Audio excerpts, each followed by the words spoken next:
Hi, welcome to the second annual American Poker Conference here at the SLS in Beverly Hills. I'm very happy to have you here. I do thank you to actually wake up so early, because I know how difficult is it to be here at 8:30 or even 9 in the morning when you work in the poker industry. And I do say that for Scott Ball especially, that's going to come just after on the panel. This is the second event that we organize. It's sponsored by GPI and PokerStars, which has been a very strong partner for every single initiative that we have done for the last 2 to 3 years. And I do thank them a lot. GPI, Global Poker League, Global Poker Index, and the American Poker Conference are platforms to help poker to be promoted. And this event is the second one that we are creating. We have done one last year for the first time. We've done one as well in Europe.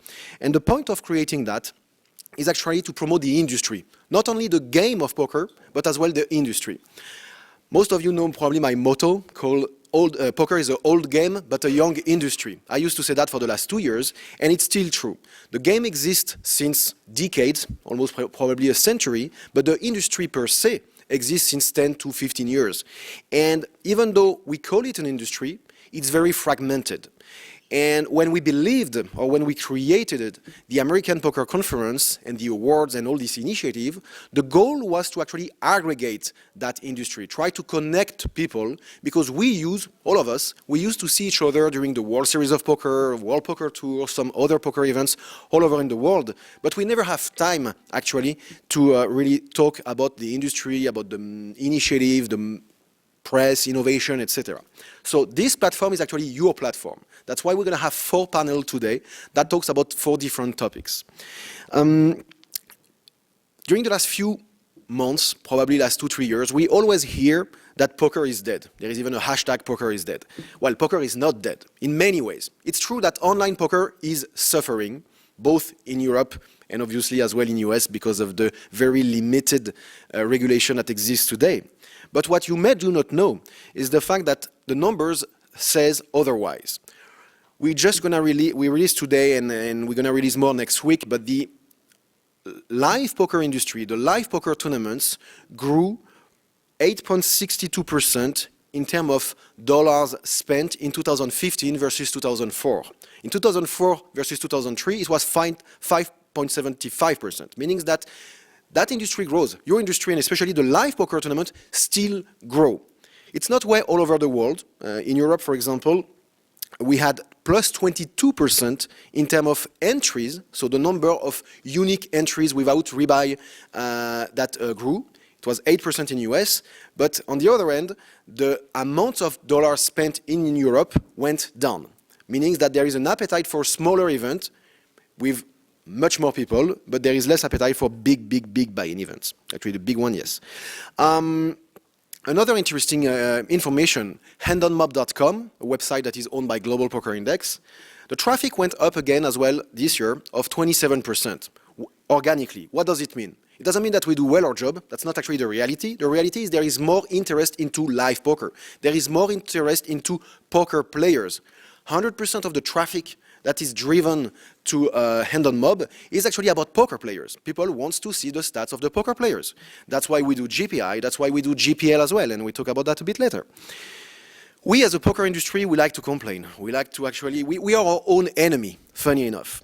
But I believe that we should try to work more together in order to grow that industry. That's why we invest with our sponsors to create platforms that support that industry and that support that growth.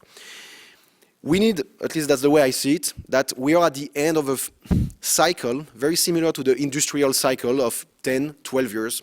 And we do need fresh blood, innovation, people taking risk, money coming from other pockets, should I say.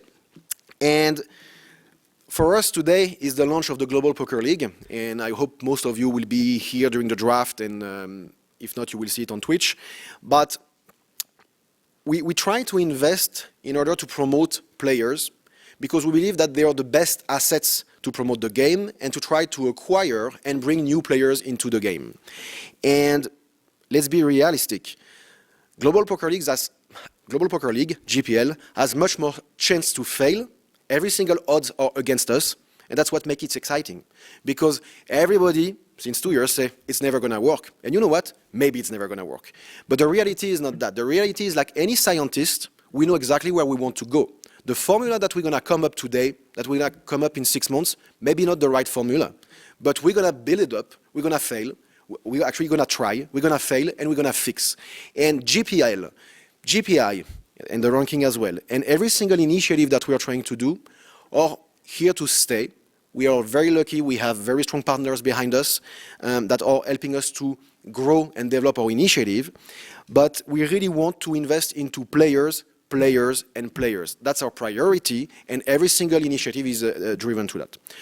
We're going to start right now with the first panel, which is about esports and how esports is disrupting or not the future of online poker. For that, I'm going to ask Scott Ball from Twitch to come over, and he's a 3 guest as well. Thank you.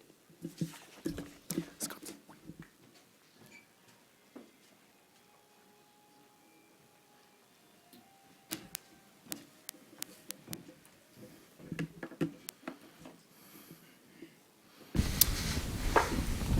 Hey everybody, how's it going? Thanks for coming out early in the morning.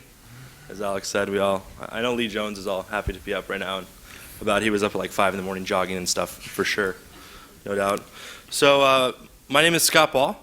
A little bit of background on me. About 6 years ago, I started a StarCraft 2 team, and I got esports. I owned that team for a little while. Then I played Call of Duty professionally for a little while. While I was doing that, I ended up going to work for one of the biggest brands in esports, a team called Evil Geniuses, working with their player operations and handling their sponsorship relations as sponsors came in, making sure players met deliverables and all that fun stuff. I was playing poker that whole time, and I got to know the executive team at a company called Twitch pretty well throughout those years. And we talked a while ago about bringing poker onto Twitch, and they said, hey, let's give it a try, and now I'm here today. Technically at Twitch, my title right now is Community Development and Poker Manager. The Community Development team is basically a team that's dedicated to helping various games grow on the platform like poker has, put more emphasis into certain titles, I guess. So I'll introduce my panel now. First, I'll introduce Jesse Sell. Jesse Sell is an avid esports fan who gets to put that passion to work at ESL as part of the business development team. He received his master's degree in competitive media studies at MIT. His thesis was titled Esports Broadcasting and focused on the influence of media and professional sporting have on one another, as well as a deep dive into the revenue streams of esports. So glad to have you here, Jesse. Thanks, looking forward to it. John Caldwell, who many of you probably already actually know because he's been around the poker space for a while, he's been in the game for a while. John's career began when he started with PokerNews in 2004. John was both the CEO and editor-in-chief at various times during the site's first 5 years, leaving in 2009. He then took a job at PokerStars as the director of pro and celebrity marketing, serving on both the executive and marketing leadership teams during his 4+ years at the company. John left PokerStars to start his own iGaming and esports consultancy. Prior to starting PokerNews, John was an artist manager and a record label president in the music business, working with acts such as the Stone Temple Pilots and Hootie and the Blowfish. Then I have Randy Lew. Online, he goes by Nanonoko. He is I would say, pretty good poker player. Randy also, what many people don't know about Randy Lew, is at one point in time he was actually one of the best fighting game players in the world. The Fighting Game World Championships takes place in Las Vegas every July, and Randy Lew's actually finished top 8 in those tournaments twice. And so you have an idea, those tournaments brackets break 1,000 players all the time in all the big games, and he was playing one of the biggest games at the tournament. So finishing top 8's a pretty big deal, so he has experience in both poker and esports and has made that transition pretty seamlessly. So when we talk about the boom of esports and what I think makes esports successful, I think there's a lot of things, but the first thing I think we could talk about is accessibility. Esports is easier to view. If you live in the Western world, it's pretty easy to view esports stuff. You can go to a Starbucks if you don't have internet. If you have a cell phone, you can watch on a smartphone. If you do have internet, you just load up your browser.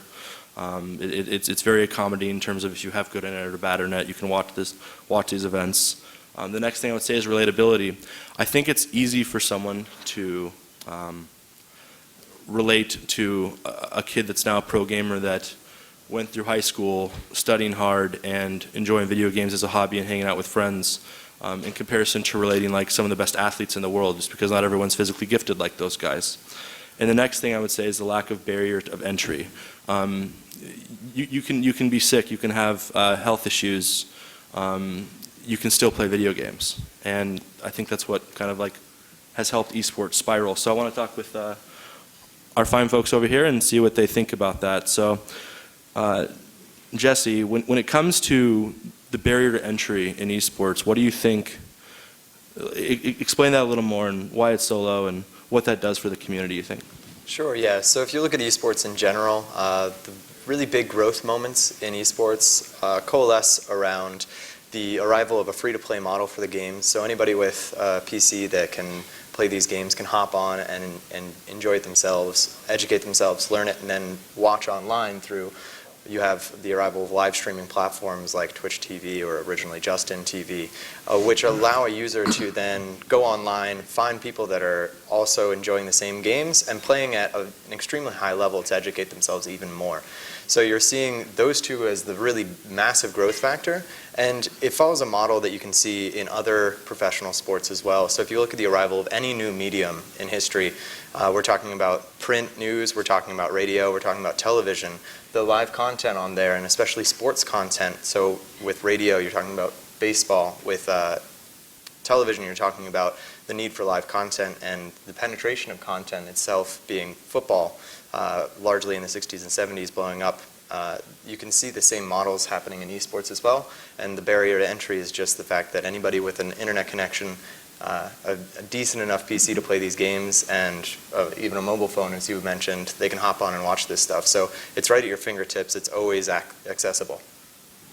So John, why don't you touch on the accessibility of, you can compare poker and esports a bit since you have experience in both fields now, and the similarities and the differences in how accessible each industry is. Accessible from the player's perspective or accessible from both perspectives. like from the fan's perspective? I think that's the more interesting sort of thing. I think one of the things that I think in terms of accessibility, or at least as it relates to how to experience viewing of esports, and the connectivity and sort of the relatability that a lot of the esports streamers take, to me it comes back to the fundamental sort of 10,000-foot sort of thing of esports to a great degree is a team activity, whereas poker to a great deal is a solo activity. And so I think there's a cultural sort of sense of connectivity that sort of lends itself to people being more open to that type of thing, right? And so I think that translates, as you see on your platform, right, where people can connect and there's a culture of connection, right? And that makes it a lot more sort of accessible and a lot more relatable, if you will. So Randy, why don't you talk a little about, the fighting game scene is very unique in the sense of there's like local niches. Why don't you talk about the accessibility of events for fighting games these days when you still see local tournaments popping up and what those are like, and kind of like the East Coast versus West Coast almost concepts, right? Talk about that stuff a little bit. Yeah, in esports and Street Fighter, like the communities were quite small in the beginning, but we would all go to like local arcades or events and, you know, play these fighting games together. You know, we didn't think we're going to be like super basketball players or anything, but we all found a common interest, Street Fighter, and would go to all these events, and you know, we'd build our communities in the West Coast, and the East Coast would be doing the same exact things. And we started in a really small community of only like maybe 100 players or so. But today, the fighting game community has now built an event called Evolution that takes place in Las Vegas, where thousands of players show up. Now we have the resource to play online Street Fighter against each other. We don't have to travel all the way across the country to do so. I think, and all you really have to do is just buy the video game and be involved in the community. You know, you go to the forums, you go online and watch YouTube videos and watch the Twitch streams where everyone is competing against each other, and you learn and you just want to play over and over again. So as I was growing up and playing, you know, in these small communities, I wanted to travel to other cities and play their other best players. So I would drive like 5 hours to come to LA. I live in San Francisco. And you know, I just want to compete. And I think as long as you want to compete, and I think a lot of these people that, you know, just pick up the game, they want to do the same thing. They feel that it's attainable as long as you can put in the hard work. And I feel that I've always wanted to put in the hard work. If I feel like I can play against some of the top players, as long as I have the game and the same tools, I don't need to be able to, shoot basketball hoops like really well. It just kind of gives me the incentive to try harder. And I think that in poker, it's very similar. You just want to, you see a game that everyone has access to, everyone gets the same cards dealt, and as long as you put in the work and you can play and get better and eventually go around the world and play tournaments, and which everyone strives to do and try to win like trophies.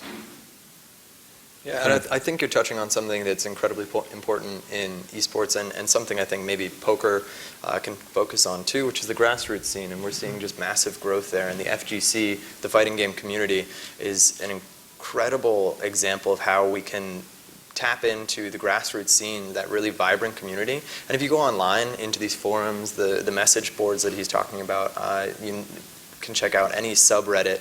Reddit is a website where a lot of these people are going online to interact with one another and talk about their games. You go to the subreddit and you see how active the community members are, and you can really tap into the grassroots level. And if you look at poker, I mean, everybody across the nation is having poker nights with their friends. High school, college, a bunch of middle-aged men are doing it too. So everybody is playing poker at home. So we can tap into that and make use of it. And obviously, with the GPL, GPI stuff, we're moving in that direction to bring it online and give it a platform to look at. One of the things I want to add to the fighting game scene and what Randy was touching on, the local aspects of it, it's like, to me, it almost reminds me of if anyone was at a high school that had like a good football team, or their neighbor or their crosstown school was their rival, and they would play, like, they've like almost sectioned themselves off into their own regions without anyone organizing it for them. There's definitely, like in California, right, like there's a NorCal and Southern California, huge rivalry where like when the best NorCal players play the best SoCal players, it's almost like people are watching the Super Bowl that are there. That's how excited they get. It's crazy. And then all of a sudden now it changes when the World Championships come. Then there's the West Coast and the East Coast, and now all of a sudden everyone on the West Coast loves each other, and then they just want to win. But it's like, depending on the size of the tournament, there's huge rivalries from San Francisco and Sacramento, and then it's NorCal and SoCal, then it's East Coast and West Coast, and Japan just beats everybody else anyways, right, Randy? That's right. So it's like hip hop, is what you're saying. Yeah, absolutely. East Coast, Japan West Coast. definitely crushes us in hip hop too. Okay.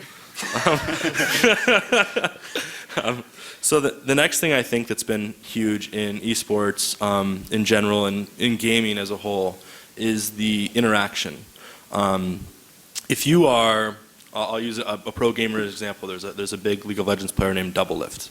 If you're one of Doublelift's fans and you join Doublelift's stream, there's going to be a community of people watching his stream while he's live that are all talking about what's happening and having a good time together.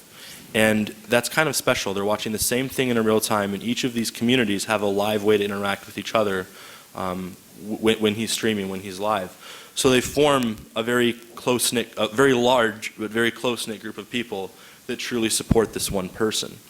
So Jesse, why don't you go ahead and talk about that a little bit and what you think that's done for esports and just the fan bases and the communities that have built around these players. Yeah, I mean, you can see it in other places too. I mean, people buy tickets and go to training camp for the NFL. They want to get in on the ground level and see people practicing their craft. These guys are amazing. Why not see every instance of them playing you can? And in esports, especially with Twitch TV, the interactivity, you can turn on in your bedroom, you can fire up League of Legends yourself, have it on one monitor, on your second monitor.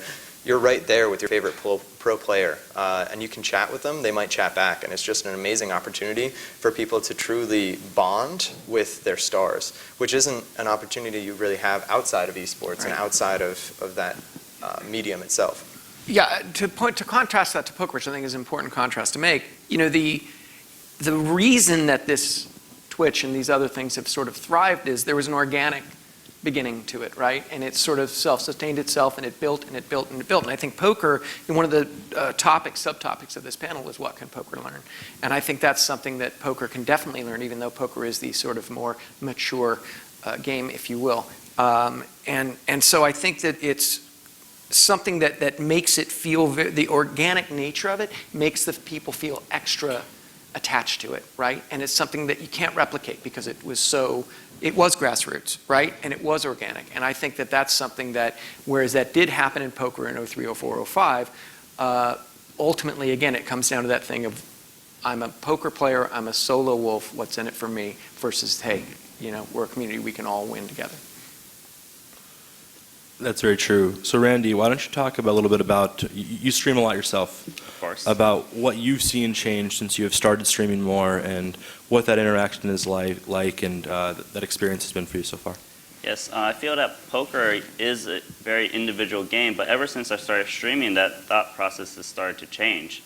I come onto streams and people are just like, when are your next stream? When's your next stream? They are like, how did you do yesterday? And they ask each other these questions, and you have this community growing.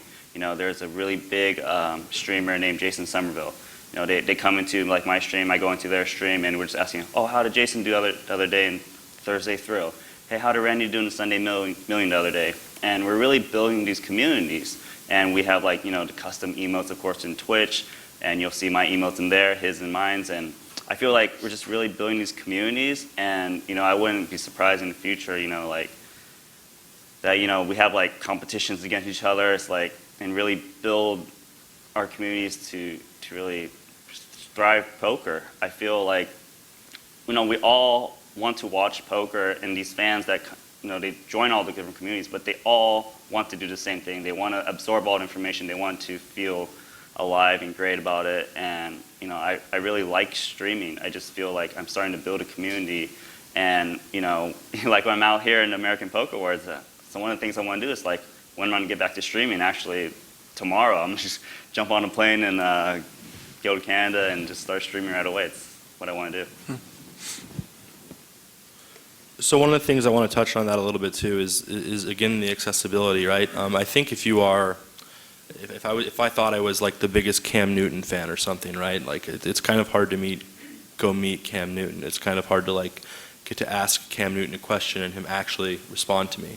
And Twitch and just streaming in general on whatever platform anyone uses allows for people to actually have genuine interaction with someone that they admire and support. So I think that the relationships that the folks that are streaming and the pro gamers have had for a long time, one of the reasons why their social media followings are so big, you can look at a guy like I don't know, a Call of Duty player named Nadeshot. Nadeshot probably has like 1.5-ish million followers on Twitter. I think the biggest poker player's Twitter following is around 400,000.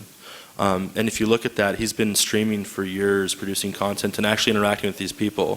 When someone's streaming, if I was the biggest Cam Newton fan, and I asked Cam Newton a question, he said, "Hey Scott," and acknowledged me directly, said my name and then answered a question. Right. It kind of takes the level of fandom you have for that person to another level. And Twitch as a vertical, streaming as a vertical as a whole, gives people the opportunity to really connect and have a much more intimate relationship with the people that support them and their fans.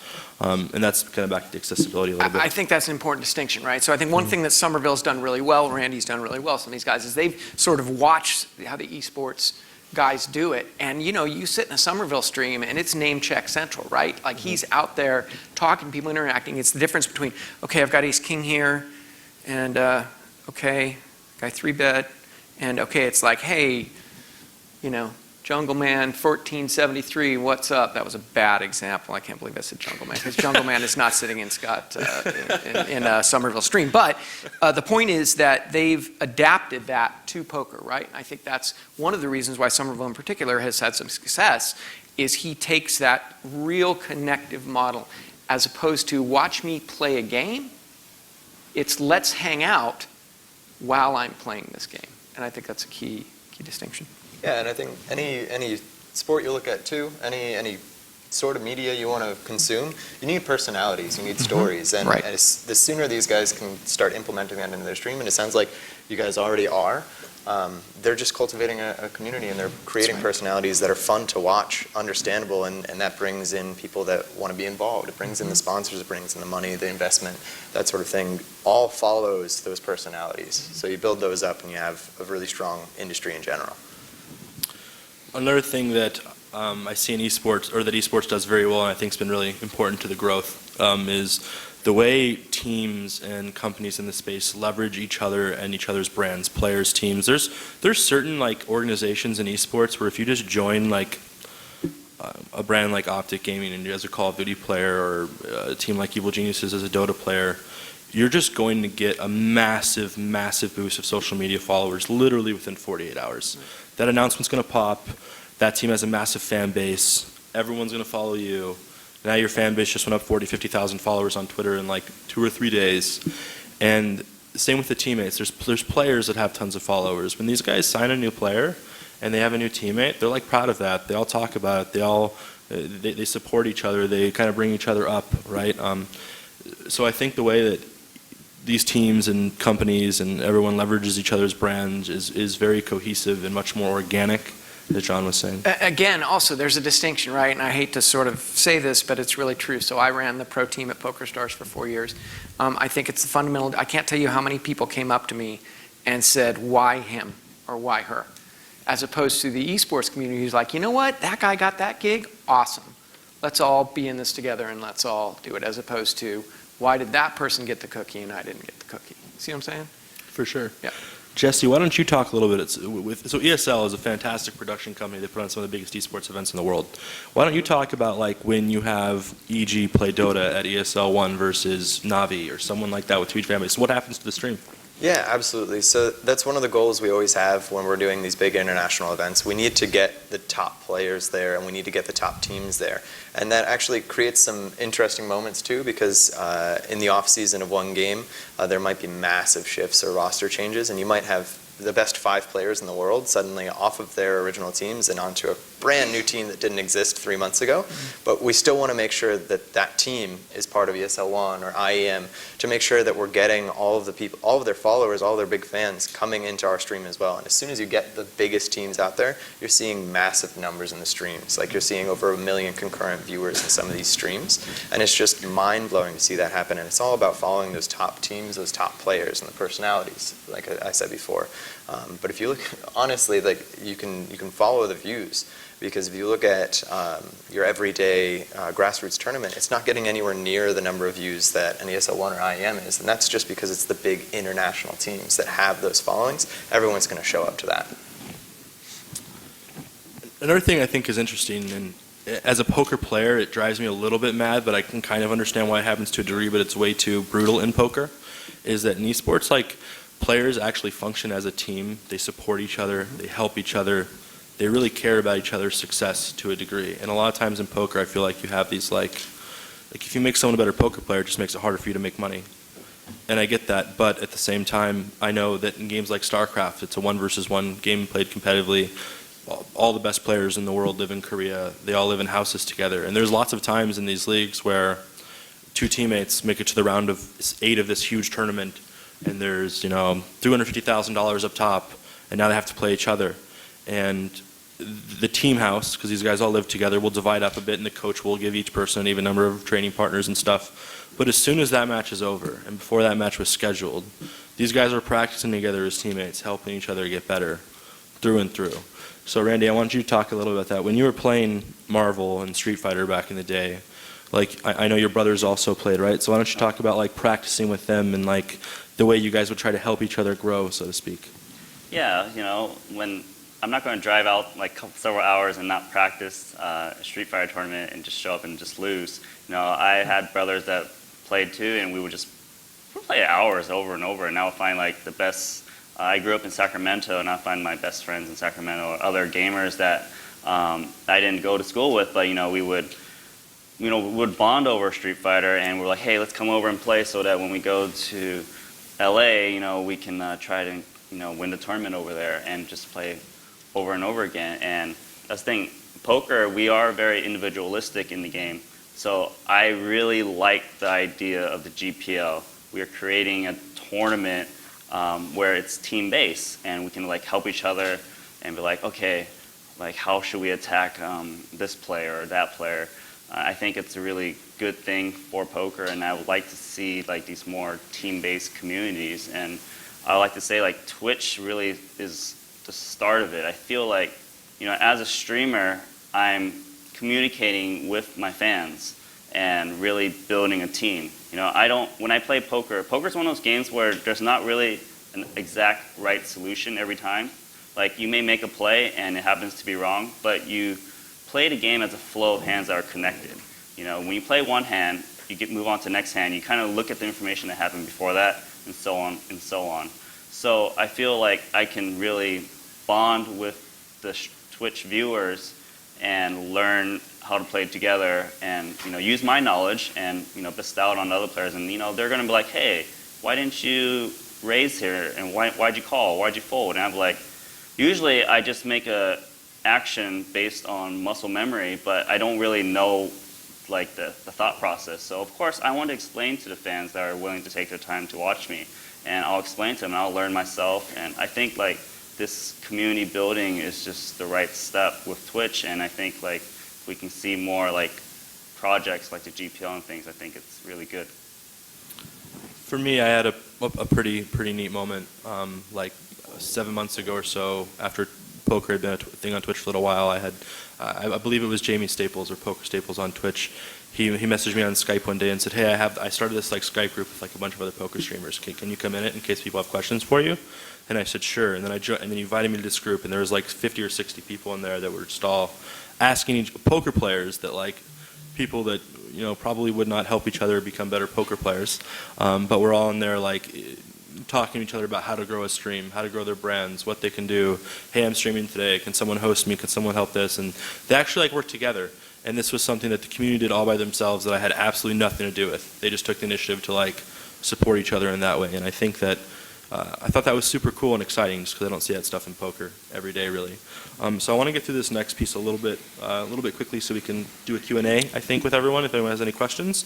But I want to talk about the ability to make a living in revenue streams, because I think this touches on why in poker we're so like, as a poker player, people are like so about themselves and what they do in winning, so to speak, rather than supporting each other. Because if you're a poker player, you make your money playing poker. You win in poker, or you don't win, right? That's how they make their living. So I understand that. Now, what's cool about esports and has been pretty great is how these guys, how many different avenues of income these guys can have coming in all of a sudden. So the key ways that I see people making money in esports and broadcast are streaming. So you have ad revenue and subscription revenue if you stream on Twitch. Sponsorship revenue, events and appearances, and merchandising. And when it comes to sponsorship, this is really the area I want to touch on more here. There's so many non-endemics entering the esports space. And when a non-endemic, I remember the first time in esports where I saw a company that had nothing to do with computer or gaming peripherals or equipment or anything to do with gaming sponsor a team. It was like a really, really big deal. And I think that eventually it'd be great to see poker have more non-endemics involved than there already is. So John, why don't you started an esports consultancy. Why don't you kind of talk about the sponsorship side of the business and the different avenues that you see in that? Yeah, the sponsorship side of the esports business, sponsorship side of the poker business, sorry. Similarities and contrasts in Well, both. big contrast is, you know, in poker we were, and to an extent still are, very stuck in the old model in terms of broadcast, right? So we televise poker tournaments. We attempt to acquire players via those telecasts, and this is changing a lot as we speak. But you know, over the past number of years, that was the case. We have been trying for non-endemic, as you say. You'd have to consider something like Stars. In poker, you'd have to consider something like Stars a very endemic sort of thing, right? So the outsiders, the non-endemics, we've been chasing that, and I was focal to that chase for a long, long time. We were chasing that.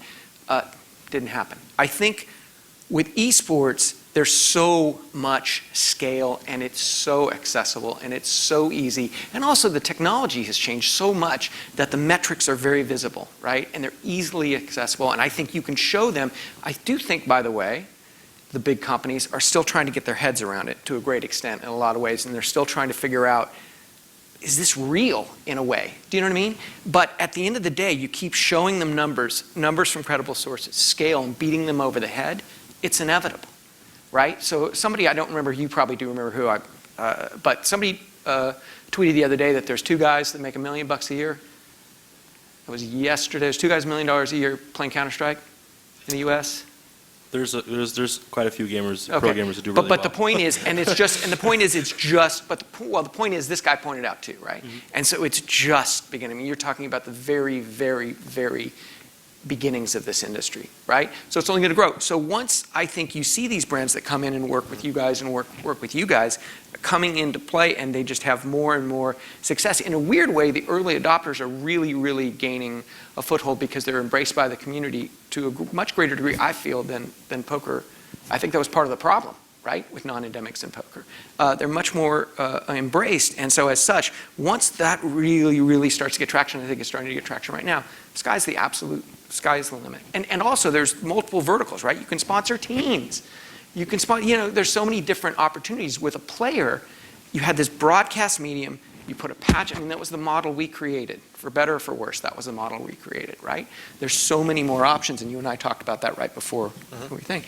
And I think that's ultimately where the opportunity lies. I think one of the things that Jesse should touch on a little bit too is like esports. There's not very many esports sponsorships that are just like you wear a patch. They're very specific in what activations they have, and you want to talk about some of the activations that ESL will do with teams at events and stuff, and some of the things that you guys will do content activation wise. Yeah, absolutely. So, I mean, and going to your point too, it's an equation that's very understandable and easy to follow. We have the audience, we have the numbers, and for a while people were trying to understand if those numbers were real and how to leverage that. And now it's about educating those big brands. We know the audience is there, we know the eyeballs are there. It's just a matter of getting your brand in front of them and interacting with them in a meaningful way. So most market plays these days aren't just a straight media buy. You don't just want to buy eyeballs anymore. You want to have a brand experience. You want to make sure your brand is making an impact on that viewer instead of just saying it's in front of the viewer. So we do tons of different activations, and a lot of the sponsorship buys we do also tie into something, whether it's a verbal call out or commercial. That's pretty standard stuff, but on top of that, we might have on-site activation. So if you have a subscription service, you might have your team out there meeting and greeting with the fans, talking to them, bringing in some pro players who support that product, and really winning the hearts and minds of the people that are involved in the broadcast and the live event. So it's all about making sure you're making lasting impressions, not just flat eyeballs. I know when I was involved in the sponsorship side of the industry in esports, for my day-to-day, one of the things that we really focused on were super organic activations. We would actually ask our players, and when I was a player, like, I wasn't taking sponsorships from companies I didn't like really want to support and things that I didn't really care about. And I think that when you have a product or something that someone actually likes and enjoys and has some degree of passion for, I think the growth that comes from those sponsorships or the ROI from those sponsorships are much, much higher because they actually care about what they're talking about and what they're promoting and mean it. You can tell, at least in my opinion, I think you can tell when someone's like, I like this company, it's great, They make, whatever they make is awesome, but you can tell they don't really mean it. And you can also tell when someone like really, really loves that product.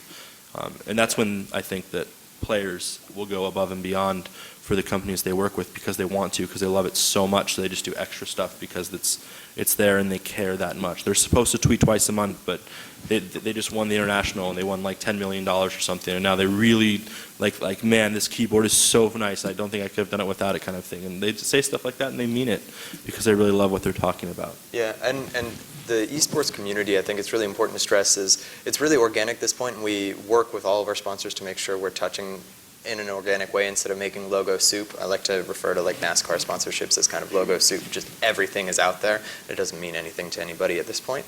But I would love to hear both of your takes on kind of the poker industry, because for the esports community writ large, very hive mind mentality. They either really, really love something and they'll go above and beyond for it, and that's kind of the organic sponsorship we're looking for. Or if you kind of throw something in their face that they don't like, you're going to know about it really, really vocally, and they're going to lash out against it. So it's a very insular community. It's a very warm and fuzzy community in some regards, but can turn really vicious really quickly if you're not smart about how you interact with them. So I'd love to know if the poker industry suffers from the same problems or has the same strengths. Does the poker industry suffer from a big company making I think, look, I think what you say is really true, and that's I'm going to go back to esports for a quick second because I think it's relevant to the poker discussion. So with esports, I think that so these big brands, they need to get handheld, right? They don't understand. They're trying to think, yes, you want to have that organic experience, but ultimately they're old guys like me. A lot of the people that run those ads are and they sort of need to understand the connection and whatever. And it's so you've got to get past those moments where the community does turn on a brand. It's going to happen. It probably already has happened. You may be able to cite examples, right? Mm-hmm. Because that's going to push them farther away. With poker, I think it became so channeled and so narrow so quickly. It became very, very difficult. It just made the challenge even more difficult. A challenge that I would argue is starting to turn. With things like the GPL, but it's still very much at its infancy in terms of being able to go out, because they've heard it for years, right? They've heard it for 12 years. Nobody ever really jumped on in a big way, and so it makes it very, very challenging. But it needs stuff like this, right, to be able to grab on. Randy? Yeah, I mean, I would like to see, like gaming peripheral companies, like, selling products and like, because I don't really know what the best gaming system is to use for poker. A lot of people ask me, what kind of laptop you use? And I'm like, I kind of just change around a lot, or just using what I got, and really believe in the product.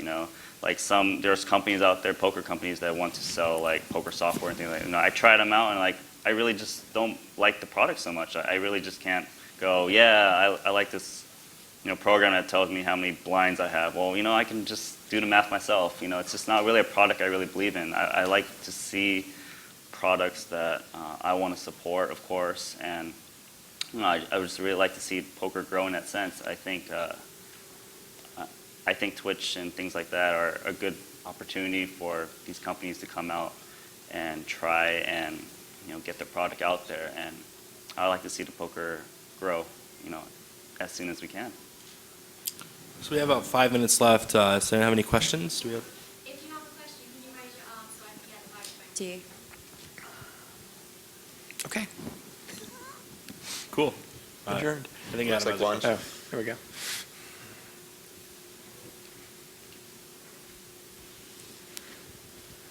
go. Scott, at the risk of asking a stupid question, is the accessibility bound, when I'm thinking of Twitch specifically, is the accessibility and interaction bound by the size of the audience watching? Because when I'm on there sometimes, the chat, and the chat box isn't very big, it's flying by. It seems like the bigger the audience with Somerville, et cetera, you don't get that. Is there some other way to format that for, to keep that important interaction, et cetera, going forward? Sure. So they're not, for one, they're not just active on Twitch in terms of that interaction. Like if you go look at Jason Somerville's Twitter and look at his replies, he's responding to people on Twitter every single day, tons of people. Same with Randy Lew. If you tweet Randy Lew and ask Randy Lew a question, if it's a friendly question, he's probably going to respond to you as soon as he can. So one thing I would say is that they interact beyond Twitch chat. The next thing is what makes Twitch chat or Twitch interesting is the number of options that you have. If you were to go open the poker directory right now, there's probably over 30 to 40 people right now streaming poker. Some of these guys might have 1,000 viewers. Some of them might have 3 viewers. Some of them are going to be good players that are focused on providing commentary and feedback on what they're doing and why they're doing it. Some people are going to be bad players that want to learn and get better, that want advice from viewers.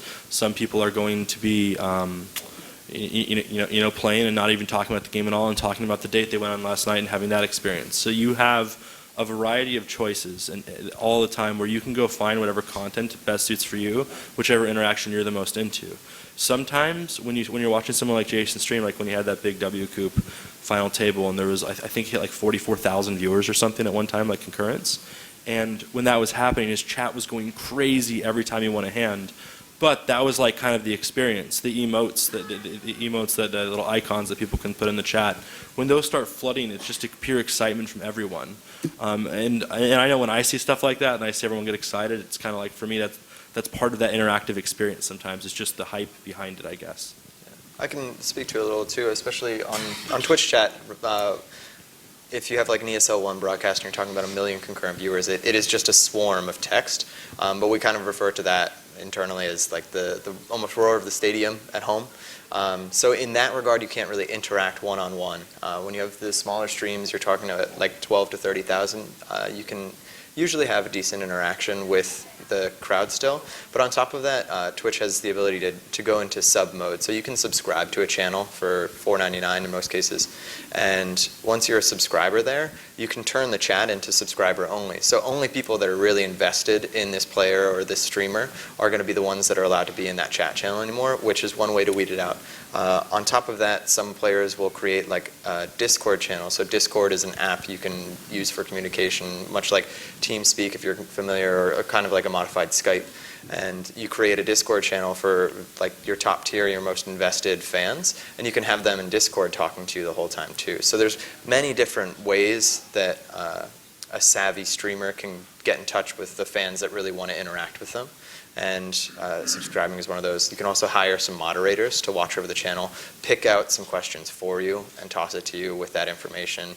You can use a data scraper to pull some of the text, the relevant questions, stuff like that. So there's a lot of robust tools out there available to a streamer to keep that interaction going, even when the stream numbers just get out of hand and chat is impossible to read. Yeah, I can verify that the Discord actually does work. You know, I've got a Discord room. I've got subscribers that are subscribed to the Discord room, and I opened a poker chat room. It's like, okay, this chat room, all you gotta do is talk about poker hands, and they're just throwing in hands in there and asking each other's questions. I'm not even there to answer the questions sometimes, you know. And they're answering stuff. I'll come in and like answer questions when I have time. I think Discord's one of the great ways when you have like thousands and thousands of people watching your stream and you can't answer every question. Allows them to connect with you, connect with each other, and build that community that we've been talking about all day. Might have time for one more question if anyone else has one more. Cool. All right. Well, thanks everyone for your time. Thanks for coming out, and thanks John, Jesse, and Randy for helping out with the panel. That's great. Cool. Thank you. Thanks. Thank you guys.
that's made of, baby, that's made of all that we find.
We can test the waters, ooh, it's hard.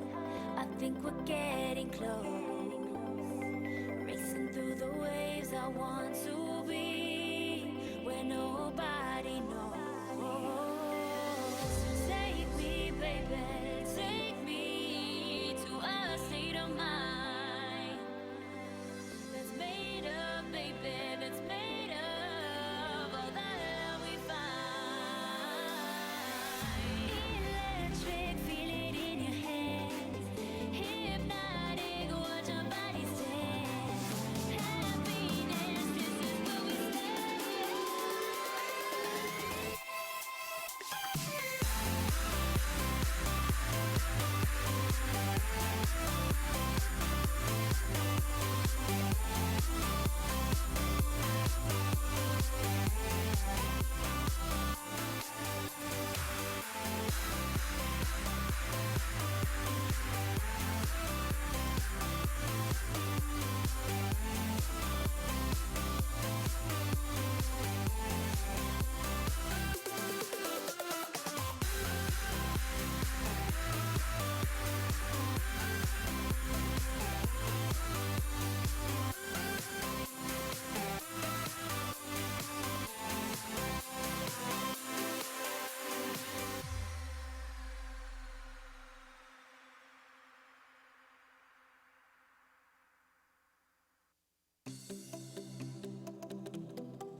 The GPI American Poker Awards are brought to you by PokerStars. Okay guys, so my name is Sarah Herring, and the sort of broad scope of what we're going to talk about here is women in poker, but with a more specific question involved. But before we get into that, I want to first introduce you to the ladies. That will go to just reading. They all have lots of extensive work in the poker industry and outside of it. Liv Bory, a little, hey, snake pants over there.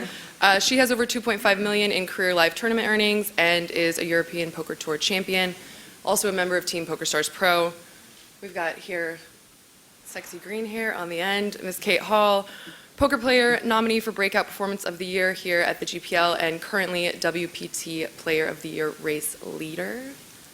At the far end, Miss Rebecca McAdam, author of How to Become a Poker Queen, senior manager of public relations at both Full Tilt and PokerStars, and Allison Hollander, a little shout out in the business outfit, the host of the Best Bet Poker Show, and also owner of Hollander Poker Associates. So the broad subject is women in poker, but the specific question was, how could a more balanced gender diversity redynamise the live poker world? And I feel like we can all basically agree that it would be better to have more women because it would mean more money for everyone. That question, I think, maybe needs a little bit less time and maybe a little more time on how to get these women to come play poker and to make them feel safe and comfortable. So let's just look at a couple brief stats. At live tournaments, they think women are maybe 4% most of the time, which is crazy. 9 to 10 or 11% online. And in the overall gambling world, you're looking at 55% of women, but in poker, maybe 23% of the field total is women. So it just doesn't really make sense. For whatever reason, women are just not represented in poker kind of specifically. Although I would argue that e-gaming is also pretty similar.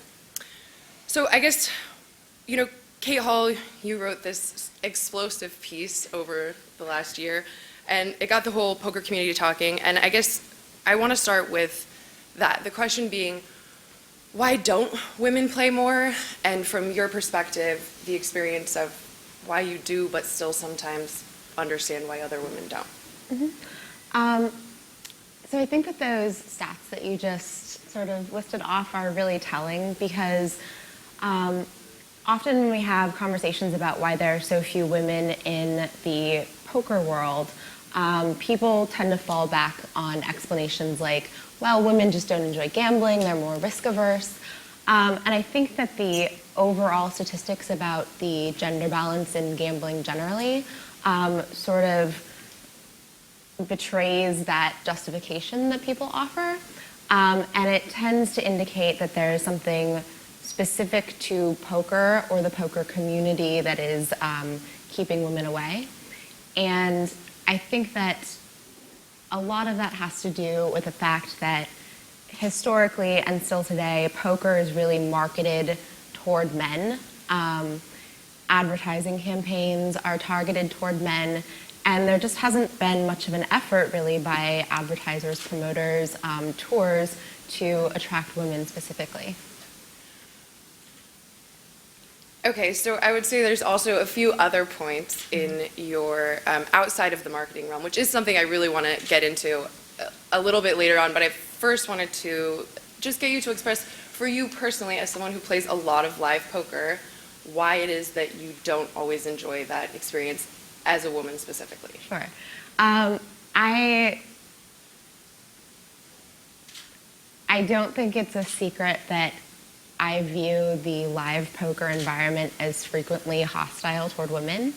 And there are a lot of forms that takes. Sometimes it's relatively innocuous. Sometimes it's really hostile and damaging. But the experience that women have playing poker is vastly different from the experience that men have playing poker, I think. And if I weren't really dedicated to playing poker, if I didn't really enjoy it, those are experiences that would have turned me off from it a long time ago. And I think that that is a common thread that I've heard in conversations with women who play professionally on this topic, that they have negative experiences all the time at the table, but that they just accept it because they enjoy poker so much. And that's great for those women, but when you're talking about attracting a larger swath of women to the game, it's not an adequate response to just say, too bad, if you love poker, you'll stick with it.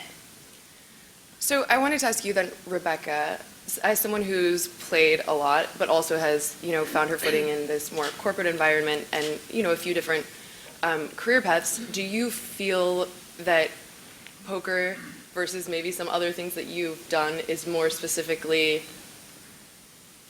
adverse to women?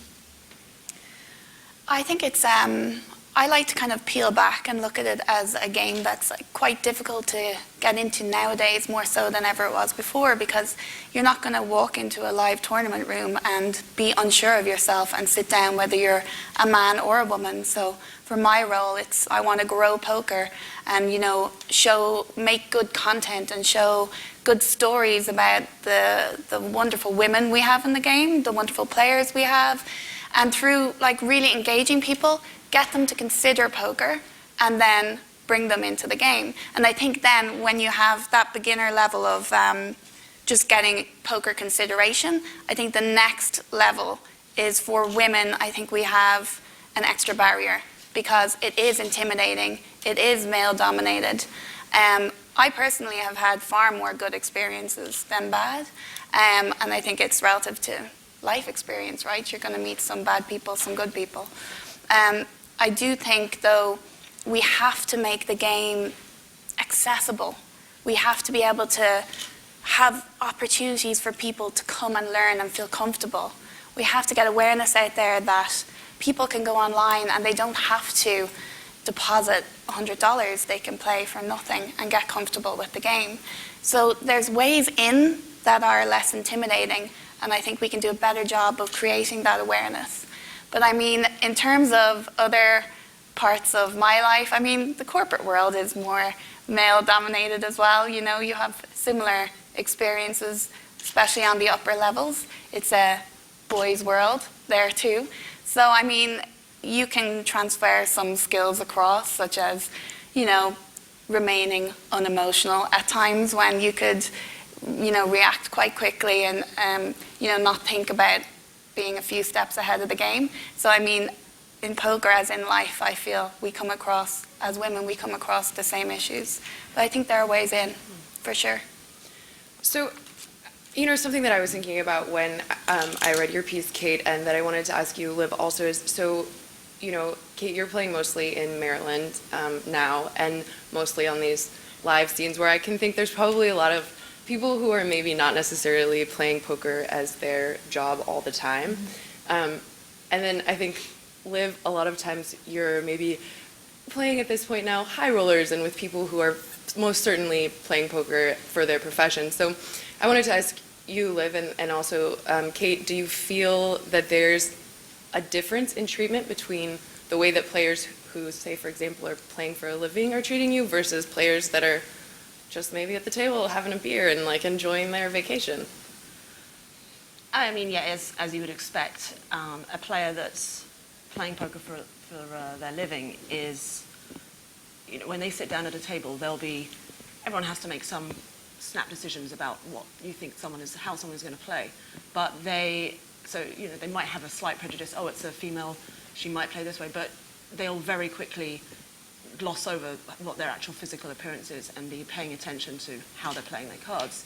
And thus, I think there's less of a sort of insidious gender prejudice, you know, in the way they're thinking about women playing. I mean, I've certainly had, I can't think of a single instance of female-based hostile experiences that I've ever had in a high roll or anything like that. But when I first started playing, you know, playing smaller stakes and so on, definitely people, they just can't get over the fact that, oh, there's a female at the table. What is this? You know, you're like the elephant in the room. So yes, it's much more present to you. And yeah, as Kate said, that is going to be an extra hurdle for a new player to jump over. It's already terrifying going in and playing, you know, poker for the first time. It's a very intimidating game. And then on top of that, if people are staring at you because you just happen to have, you know, 2 X chromosomes, it's this extra level of pressure, I guess, that you could probably do without. Okay, so Allison, there's a couple of things that I want to definitely get into with you, but I want to talk a little bit about, I guess, ladies-only tournaments. And there, I think maybe 2 or 3 years ago, we were having a big debate in the poker world about whether or not this was a good idea or maybe we should come back. So as a woman, what has your experience been in ladies-only tournaments? And Liv, I'd like you to comment also, because I know you wrote a blog about, you know, why it just makes logical sense for this to continue on. So I've never really had a negative experience in a ladies-only tournament. I will say that I prefer to play mixed gender tournaments versus ladies-only tournaments. I think that they serve a really great purpose. I feel like it's a great spot for women to come in and be able to come in groups and feel comfortable and want to, you know, sit down and sit with each other and not feel like they're ever going to be attacked by anybody or be in a negative situation like you guys are talking about. But I also feel like, you know, it's important that it's used for that purpose only, or potentially maybe for a World Series event. But I think having them regularly is almost kind of hindering, you know, the problem. It's enabling the problem, because you're putting them in a situation where they can say, okay, I'm going to play ladies events only, so that's the only place they feel comfortable. And now when they want to sit at a table with, you know, men, now all of a sudden they don't know how to how to take that or how to feel or that sort of a thing. So I feel like it definitely has its place, but it should be on an entry level or potentially at a very top level. But just mediating through the entire industry, I think, can potentially be causing a problem. Yeah, I mean, in an ideal world, we wouldn't need ladies' tournaments. But the point is, we're not in an ideal world. The disparity between the genders in terms of numbers is just so much.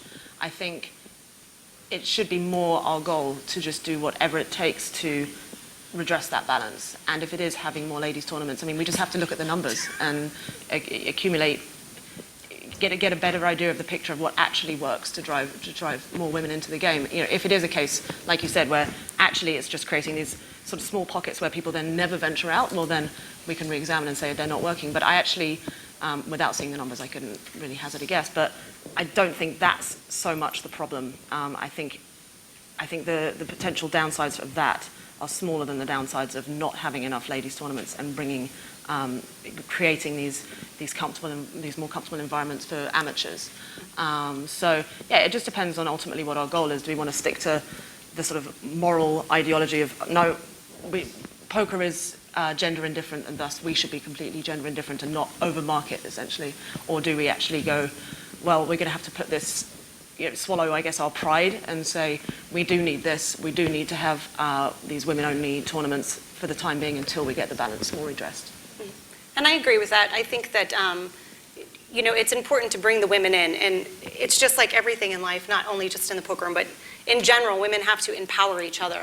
And that's something that I feel like has been on the rise, instead of knocking each other down, picking each other up. And when you empower each other and you come together like that, it, especially it flows over into the poker room and into that realm. So if the women come together and they empower each other and they join forces, essentially what happens is if you bring all of these women in, suddenly the table is balanced. So when you go from having 10 male at the table, or 1 female versus 9 men, then suddenly you have 5 and 5, and the lash out from the men to the women doesn't exist anymore because they're now equal. Right. Well, and I'm glad you brought up the point because I also did, in my own personal experiences, I've also had some of the worst experiences at the table with women. And I think some women maybe feel more comfortable being sexualized. And so it doesn't feel horrible for me sometimes when a guy is like making weird, gross comments. But I think girls can be very condescending and catty often, especially if you have your boobs out or you wear too much makeup or, whatever it is. So it is something to be said that men aren't just mean and women aren't just catty. But how do we get more women here? How do we get more women at the table? So just peeking in here on the end. Before we move on, yeah, jump it, girl. Just quickly go back to the women's events point because I think that I have a difference of opinion from a lot of people on this. So I'm sympathetic to the idea that women's events are welcoming toward women and that they could increase their numbers in the game. At the same time, we've had women's events for a long time and we haven't really seen growth. So there's no evidence that they are moving us in that direction. My concern, and I agree that that's basically an empirical question, and if they were leading to growth, I would be more in support of them. My concern is that by creating a separate class of play for women, you send both men and women the message that women are not really able to compete on an even playing field with men. It's sort of like how you would have gender divisions in sports that rely on athletic ability as opposed to mental ability. And I worry about the long-term consequences of sort of instilling that belief in people. And I feel like Lupe will probably have something to say to this, so I want to just introduce really quick. On the far end, we have Lupe Soto, founder of Ladies International Poker Series, also known as LIPS, among many other accomplishments. But do you want to just jump in and talk about your experience with LIPS? I so want to jump in. First of all, I just want to apologize. I left Las Vegas at 3:45 this morning, and I just got here. It was a horrific. I don't know how people live in LA, but anyway. There's so many points, really good points that everybody's making. But I think that people need to understand. First of all, you said ladies' events have been happening for a long time. Yes and no. It is still like dynamite when you put underneath a poker operations door and say, please, please, please help us have a women's program in your poker room. Now, the ones that have mastered it, and I'm going to point Mo out from the Bicycle Casino, because they have been supporting women's events for 13, 17 years. Okay, we're talking about before I even got into the game. The women who enter those are not just playing the ladies' events after a period of time. They actually move out and get into the open events, and then they also become really proficient and have gone on to be pros, semi-pros and pros. So there's a lot of people, there's people in this room, a couple of gals right over here that have done that. They've started off in ladies' events. They started off online. God bless online. We have an event that's played every single Monday night. It's it's for bragging rights, because of course we can't play nationwide for money. So they play for bragging rights, and we send out prizes at the final table, and we play it on the PokerStars home games, which is great. And there's 125, 150 women playing every Monday night for bragging rights. Those women who can't get to a poker room need online poker so badly, because we can then transition them from the house to the poker room, from the poker room into main events. And that's a transitionary period that takes longer than the amount of time that we've been working on it. So if somebody like me calls you and you are a poker room authority, and I say, please help us start a women's program in your poker room, it's because we really need to grow our market. We have to bring women in an environment where and I'm not saying all women, because there's a lot of women who will sit at any table, but there's a whole lot more women who would never, ever sit at a poker table with a whole bunch of guys, especially guys who haven't bathed in a couple of days, and stuff like that. So I think all of the points that so far that the women have shared, and I just want to say Jacksonville is awesome too. They support women's events out there too, so we love them. Okay, so when we were talking a little bit before, via email, something, Allison, that you mentioned that I wanted to touch on, and then also Rebecca, for you to speak to, from the PR world, and I'm guessing, Kate, that you might have a dissenting opinion, so we'll see, but one of the ideas was more gender-neutral advertising. I don't know if this works. I'm not even 100% sure what gender-neutral advertising would be, but I'd like to hear from you, Allison, what you think that looks like. So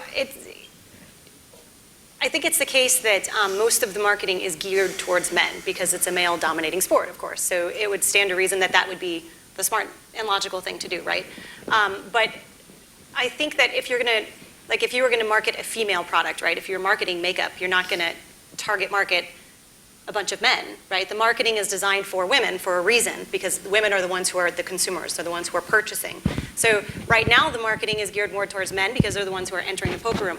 I think that if you change that a little bit, right? Like we have the Royal Flush Girls, right? So this is obviously geared towards men. This is a marketing campaign for men. So what about the boys, right? What about Royal Flush Boys? And I say that like half joking, but if you have something that brings women into the poker room the same way that you have the marketing campaigns that bring men into the poker room, I feel like that would be would the Royal very Flush efficient. men bring you into the poker room? They might. I mean, I'm just saying that, women can come together, and it's difficult to get one woman to walk into the poker room. Let's not forget that. To get one person to walk into the poker room, especially one female, is difficult enough because it's a male-dominating sport. But if you can get a group of women to come together, that's significantly different. If they can come together and they say, hey, we're going to go to the poker room because there's 7 of us and we want to go out and have cocktails, and hey, let's go check out the poker room because it looks like it's exciting to women as well, then I think that that will bring them in. And so I just feel like if it's a little bit more neutral or geared towards not just advertising to men, that would be helpful. So coming from a sort of PR marketing perspective, Rebecca, what are you guys doing? What is PokerStars doing or trying to do to market to women or to just, poker players as a whole? Well, I think in general, we talk about poker as, a cool mind sport, a form of entertainment, something you would choose as a hobby, or instead of turning on Netflix or whatever, at the end of the day. That's basically who we're competing with, right? So I think we've come a long way from the days of, I remember I did my thesis in college on women in poker, and I remember the advertising then was awful because it was either one way or the other. For women, it was like a pink online room, and it was awful. And then for men, it was a woman on a poker table, half naked, holding a royal flush or whatever. And so you had these massive gender disparities between the way they were communicating poker. And there was no way, I didn't want to be on the pink site, but I didn't want to go over there either. So where was I going to go? I think we're a lot more neutral now. But I mean, I think my job is more how do I bring everyone in? And then I look at things I can do. So on a smaller scale, I've done things like targeted mainstream media that targets females and brought them together, showed them an event, taught them how to play poker, had a little poker game with my good colleague Lee Jones, teaching them how to play, playing a little sit and go, letting them win, merchandise and stuff like that. And then they go and they tell their friends how much fun they had, and then they write about it as well. And that way we're speaking louder, because we can talk all day about our ladies' events, good or bad, but how do we even talk to the people to get them to the ladies' event? How do we get them in? So I find that we should think more broadly, but then I do things like targeting, female media and that type of thing, and they become your advocate. They go out and they say, actually, it's really cool because there are some cool things about being a minority in a male world. I mean, there are probably more opportunities. You were talking about the cattiness you find. I think that comes from being in a minority because women are challenging each other and they're saying, I want to be better than you because there's not many of us. But that's not the right approach, So, I mean, I think at PokerStars, we're trying to do things on a more broad scheme. We're talking to recreational players. But we should make sure not to have that woman on the table or that pink room. And it was the same when I wrote the book. I said, I'll write it, but it can't be a pink book. Fair. So something that I was talking to Lee about earlier, and this whole conference, essentially we're looking into sort of e-gaming, sportifying, but e-gaming poker. And there's a lot of controversy coming out of the e-gaming world in general about just misogyny and various different, I think we can all agree that there's a lot of TNA and video games, and that's who buys video games mostly, so it makes sense. But can any of you speak then, I guess, the idea that we're trying to move in the direction of the e-gaming world that's maybe even more misogynist and more male-dominated than poker? No one plays video games, huh? No. See? I don't either. That's okay. That's fair. So I know, Kate, that you have a pretty strong anti-Royal Flush Girls stance, so I wanted to at least give you the opportunity to talk about, how you see it and why you are not going to take pictures with them. Sure. So one thing that bears noting, I guess, is that I don't have anything against the Royal Flush Girls themselves, which I think I would have expected to be an obvious distinction to people, but it's something that I found helpful to note because it changes the way that people react to this. I think that the Royal Flush Girls, as an advertising campaign and as part of WPT's brand, send a message that poker is a man's game, that its target audience is men. And I think that, as a woman, if I weren't dedicated to playing these events, it would have an effect on my excitement to play, to walk into an environment like that where right as I walk in the door, literally, I'm being greeted with evidence that a major poker tour views women's place in this community as sort of window dressing and not as competitors. And I think that sets up a barrier to entry for women who want to join the community. And I haven't really seen any evidence that it has a corresponding benefit on attendance or anything like that. That is often the response when I bring up this issue is, well, men want to see this, therefore we should have it because they're the primary audience. And that, like the women's only events issue, is really an empirical question on which we have very little data. It's not clear to me at all that that brings men in such numbers that it offsets the deterrent effect for women who might be interested in playing the game.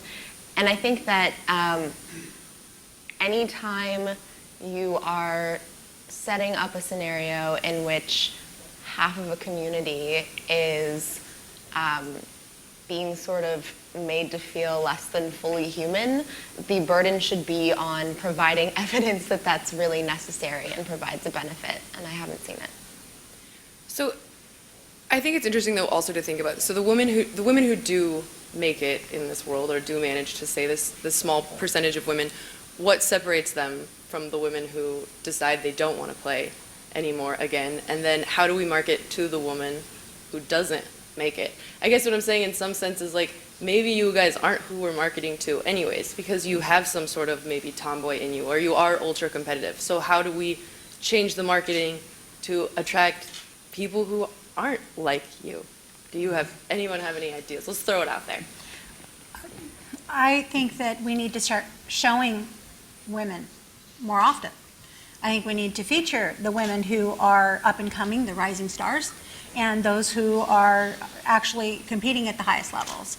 I think that it's such a small group of women competing at the highest levels that pretty much I think everybody in the room would know who they were. We can name them off. It's so small. So I think that we need to really take that down a little bit.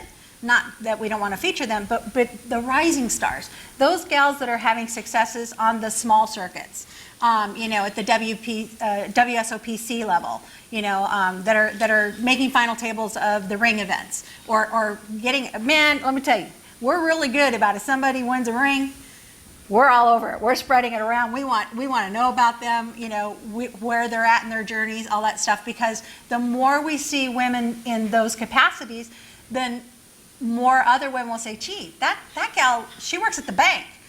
Maybe I can play this game and have some success. And I think we need to do a lot better job at featuring women, even if they didn't make it to a final table, but they went deep, even in a game. As someone in the media, I would definitely say that I think we get a lot of flack for featuring women too much, who are maybe, many people would say, not worthy enough, but we're doing that just because they are women. Do you think that's possible? Or you really think we don't feature women enough at all? Well, we're featuring them? Come on, how many articles are there about women in a year? Very few. Very, very, very few. So I would say the publicity around women is probably around the same percentage of women in poker in a main event, probably maybe 3 to 5%. So I would say no, we aren't featuring women enough. And I think that there's room in every single publication for a segment, even if it's just a division about women. So it's not so mainstream maybe, but at least there's something out there. There's some discussion. I think that PokerStars has done a great job when they had they have the PokerStars women's division, and it helps. It really does. I just want to say the Flush Girls thing, they got to do something with that, because it is so hard for us as promoters to get women into the game to say, oh, come, and then they see that and they're like, what is that? That doesn't fit with what we're trying to the message we're trying to send. So, and I really believe that they need to start looking at people who have more real estate to advertise anyway. But that's my own opinion. So, I just think that we really can downsize that and start featuring more women, regular women. Yeah, but Go ahead. I do think that's an interesting point you make, that perhaps people like Kate and myself, we might be marketed more, say, look, women can become pros and they can do really well if you work really hard. But perhaps a lot of women just don't want that out of poker. They just want to play this game now and then, have fun, but they still have their normal jobs and so on. And you're right. You rarely hear you rarely see major sort of media coverage of sort of people's backstories like that, and say, oh, actually, yeah, she's a doctor during the day, and then she comes and plays poker sometimes, and that arguably could reach a sort of wider percentage of potential female customers than the story of, well, oh, the lawyer that became a poker player, or the physicist that became a poker player, or whatever. That's perhaps more aspirational and more, well, perhaps less aspirational, but more realistic and enticing to a broader number of people. That is very true, but it's extremely hard to do. We're always looking for these stories. And in general, like even just players in general, some of them, they just don't want to talk to you. They don't want to talk about the fact that they took off work maybe the Friday and they played Friday, Saturday and Sunday to win whatever, or their family don't agree with what they're doing, or, we try all the time. We contact players and we go, hey, we saw you did this. Would you mind if we contacted you to ask you a few questions? And often it depends on where they're from as well, because in different regions there's problems talking about poker. They might come back and they'll just say, no, I'm sorry, I don't want to talk to you about this. And also then you've got to think about, is a story about a woman coming fifth in some event for maybe a couple of thousand or whatever newsworthy on a mass scale? Not really. Locally and regionally, yes. And we do that. We try and do that. But it's extremely difficult. So we want to make sure that women and players in general maybe want to talk more about what they're doing so that we can actually help them tell their story. Because that would be something I would love to do more of if I could have the chance. And I would say Twitch actually is one of the ways that's given an opportunity. I think, for example, the Irishman at the PCA final table, we talked to him, we did a video about him during the event, and nobody knew who he was, and the video did horribly, no one cared. But then he made the final table, and people saw his personality, and he was crazy, and he was drunk, and then everyone was like on the video commenting, and oh, we love this guy, he was like the star of the final table. But the truth is, like, sometimes people don't want to talk, they definitely a lot of times don't want to be personalities, but more than that, people don't care until they know you. People just don't care about the story, they don't want to read it, they don't want to watch that video until they have a reason to, until they feel connected to it, which makes it hard. Let me just touch on that a little bit. So while I agree, I think that showing women on a much more low scale as opposed to just pros and things, showing on a recreational level that women are welcome and they should be there and they need to be there and they're that sort of thing. I think something that helps with that is potentially offering a reason for them to come in initially, right? Which is sort of what you were talking about. So offering some sort of classes or some sort of tutorials or information, things that are readily available to people who don't know anything about it. Because I mean, when we're talking about bringing women in, we have to remember that we're talking about people who have never played poker before. Maybe they know little to nothing about poker. So you need to offer something to them that's on a much, on a very entry level spot where most of the information that you can get, whether it be online, whether it be through Twitch, I mean, most of these women, they probably don't even know what Twitch is. I mean, because they're either not gamers or they don't play poker to begin with, so what would they be doing looking at Twitch to begin with? So offering them something that they can learn from, on a very entry-level piece, saying, okay, let me explain to you what the flop is. Not somebody who's saying, oh, let me talk about a check raise with my ROI, and then I'm going to come in here, and there's all of this lingo and stuff, and people are like, I don't even know what you're saying. If I talk to some of my girlfriends who don't play at all, and I were to speak to them like that, they would think I was speaking Chinese. I mean, they don't understand. So I think bringing everything back down to the very entry level and beginning piece and offering the education to them is going to empower them to want to come in and play and feel comfortable. So how many of you guys started playing poker at a home game? I feel like a lot of people who start playing started at a home game. So maybe it does, again, go back to the same thing as before. It's grassroots. How do you get people in? I was the girlfriend that sat behind the boyfriend. Yeah. That's how I learned. Yeah. After about 6 months, started kicking him under the table saying, why'd you raise that?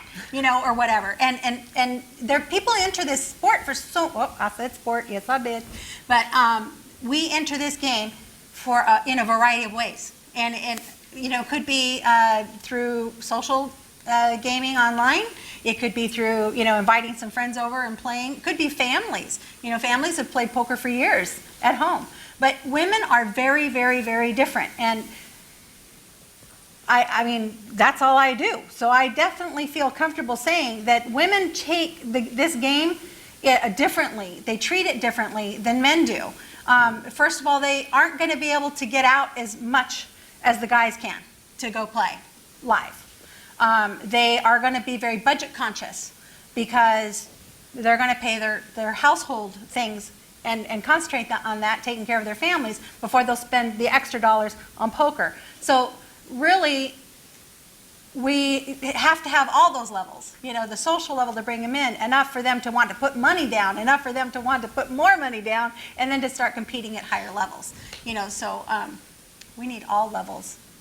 Okay, so I think there's a lot to chew on, a lot to take home. I don't know if we answer anything for certain, but I definitely think there's a lot more to talk about in relationship to women in poker. But we only have 5 more minutes, so we're going to open it up to some Q&A. And if you will wait to ask your question until Laura comes with the microphone, that would be great. High fives all around. Okay, starting here first. Hello, ladies. I actually have a question because, one thing I've learned from my friend Kate up here is that, I guess in poker, you sort of want to treat women and men the same. And I think an idea that you mentioned was about, having a section in media where you're featuring women more, and something like that, and just like a magazine you mentioned. And I think sometimes, a lot of times in the media, I think Sarah mentioned this as well, is that people in the media are featuring women who their results aren't necessarily, that good as compared to different men you could be featuring. And I guess I don't necessarily know what my specific question is, but I'm just curious what your guys' thoughts are in that idea. Is that, if it's like, do you want to feature a woman who, should we treat everyone the same, basically, or not? What'd you say? Should we treat everyone the same, or right, not really? That's sort of what I think, but that's kind of where I've been leaning towards, with stuff that I might make. But, I think her idea is also a pretty good idea, too, is that just featuring more women out there that are having, just competing and doing well in the game.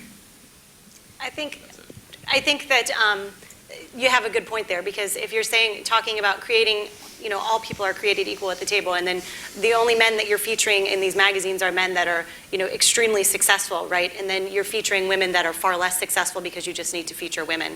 That sounds like what you're saying. And I agree with that to some extent. And I would say that I think that, first of all, we need to bring more people into poker, period, right? Whether it's men and women, just women, either way, it needs to grow and expand. So maybe there's room to be able to write these articles about women so that we can show women that it is acceptable, and also at the same time, write some articles about some of the up and coming players that aren't necessarily at the professional level yet, as men are concerned, and so that you're keeping that field a little bit more balanced and neutral.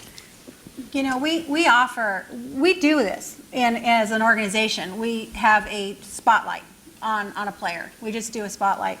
And I guess to take some of the heat off of the media for not having this section or something like that, they could just say, listen, we're supporting this women's organization, and you can pick up our feed if you wanted to, to kind of meet both needs. Does that make sense? So that people aren't feeling like we're featuring women just because they're women, but because we as an organization, that's what we do, it might be more acceptable.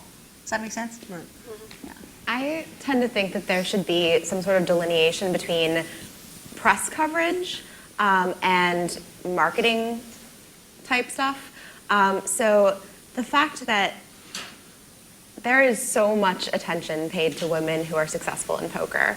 And I think that, and there's a lot of attention paid to women who are only moderately successful in poker. And I think that can actually be counterproductive in some circumstances, because it leads to resentment and a feeling that the sense that women are not really capable of competing on the same level, lowered expectations. And I don't like the idea of the press being sort of responsible for advancing the cause of women in poker. I think that marketing, and the delineation is not always so clean in practice, but marketers and advertisers can do more to try to bring women in, not because it's the right thing to do or a nice thing to do, but because there's actually a huge untapped market for poker. And I think that it's in their interest to try to, increase the balance from 4% women. Do we have time for one more? The important thing that nobody has mentioned, you could put a nice section in a magazine. How many women who don't play poker are going to read that magazine? You could put a real terrific spread on women up and coming on a poker show. How many women who aren't in poker are going to be watching that show?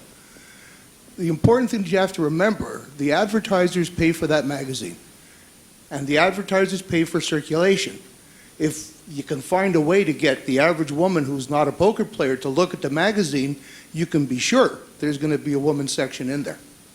But until that happens, it's there and it's 2 pages or 1 page that's not going to be read. Yeah, that's why we have that's to get... the solution you got to find, not to put the thing in first. First get a market. Get women to read your magazine, then market to the women that are reading it. Or we go to the magazines that speak to women or speak to a more general audience.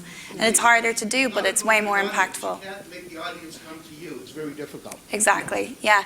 And I think we don't have to worry about a woman winning like 5K or whatever. It's like those interesting stories that we feature. It's like the moneymaker story, or it's, it's like, even if it's Liv's story, and we've told it a good few times now, but it's that story to a really widespread mainstream title that some woman's going to pick up and go, hey, that's pretty cool. And if Liv is doing her job right, then she's getting messaging in there such as, it's not intimidating, come online, play for nothing, learn how to play, come to our tutorials. We need to work all together. There's so many layers, and not one of them's going to work. Ladies only is not going to work. But if we work on all those factors together, there's a chance. Paired. Should we take the last one? Can we? No? Yeah? This guy? Finish it up? Hi. Hi, my name is Mo. I'm the TD for Bicycle Hotel and Casino. We have like 4 tournaments, ladies tournaments a year at the Bicycle Casino. We're so happy. But I have an idea that bring more women to the casino if we give them a free entry fee in all tournaments. Suppose I have 1 whole month tournaments, that if we offer for the women's free entry fee, it should be more women in that tournaments. And then for the casino, we're not losing anything. We are having more body in the casino. Of course, 10-20% of those, they're going to play cash game. Still, our prize pool is going to go high. And those women in the casino, they're going to see in each table maybe 3-4 women. They're going to feel better than 1 lady in versus 9 women. Guys are going to feel better too. That's a little idea. Well, I actually like that because it's beneficial for us. I think it's a great idea. But I think that it's the same thing is still happening. You're tapping into a market which already exists, which means you're just bringing the women that are currently already attending your facility at different times to the facility all at the same time or together. So, and I think that that's a great idea. But I think, getting somebody to come in, getting the women to come in the door who have never been there initially to begin with is the biggest problem. And again, breaking the barrier down, making them understand, educating them, and giving them a reason to be interested is more important, and to people who have never walked into the card room before and maybe don't know anything about poker. I mean, I personally have a lot of female friends that they love to hear the stories. They love to hear me talk about when I play, but they don't know anything about poker. And they say, oh, well, I'll come, I don't have time or whatever. But I think if there was something to bring them to the room to offer them the education, to get them there for whatever reason, and make sure that you're putting it in a place, like Lee pointed out, that's not in a poker magazine. Because if they're not in the poker industry to begin with, they're not going to be looking there for the information. So putting it in a different spot and making it available and educating them and making them feel welcome, I think, is the biggest key. Thank you guys so much. Pretty sure you get a little break. Nope. One more comment. I just want to say that this year, and this is basically for the media and all the card rooms that are out there, that this is the year of the Women in Poker Hall of Fame. And the Women in Poker Hall of Fame started in 2008, and nominations just opened. So it's time to start buzzing, talking about who might be a good candidate for this year's induction. And it'll be happening during Ladies Week in July, so it's be July 6th. I think it's a Wednesday of Ladies Week in the World Series in Las Vegas. And so we want more members of the media to be on our voting panel. And they get equal amounts of votes. It's just kind of like the World Series Hall of Fame in that there's 10 votes for the media per media person, and they can spread it out amongst the candidates that are eligible. So if you know somebody who you feel should be a worthwhile candidate for the Women in Poker Hall of Fame, now's the time to shoot it over. High fives. All right. On to the next. Great, everyone. It's been really fun. Really a fun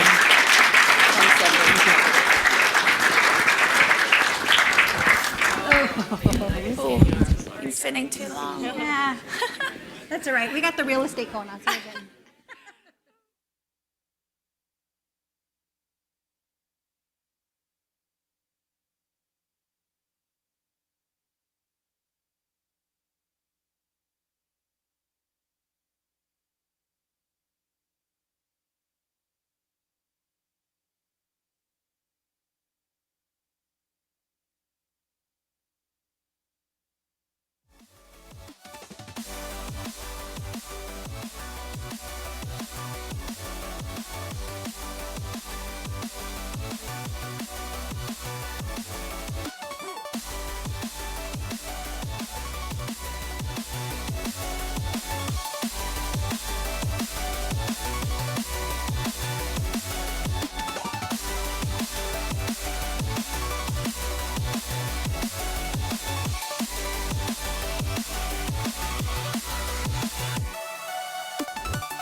Don't look back, we're here to stay.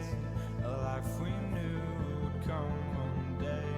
And this is it, the borderline to where the future leaves us behind. The fire will burn and never die. Looking through the eyes of a brand new life. And so just find me, just find me. Sparks will fly. If we scream no, this is not how we're gonna go. We are the ones who will never let go. Just watch us roll till no one knows. We'll never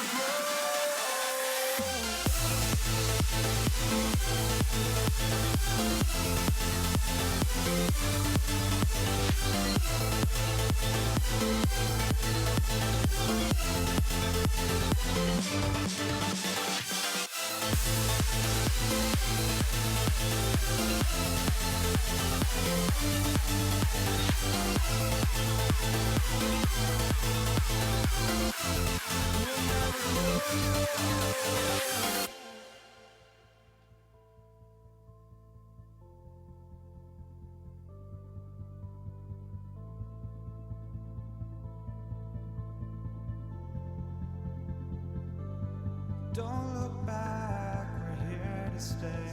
A life we knew would come one day. And this is it, the borderline to where the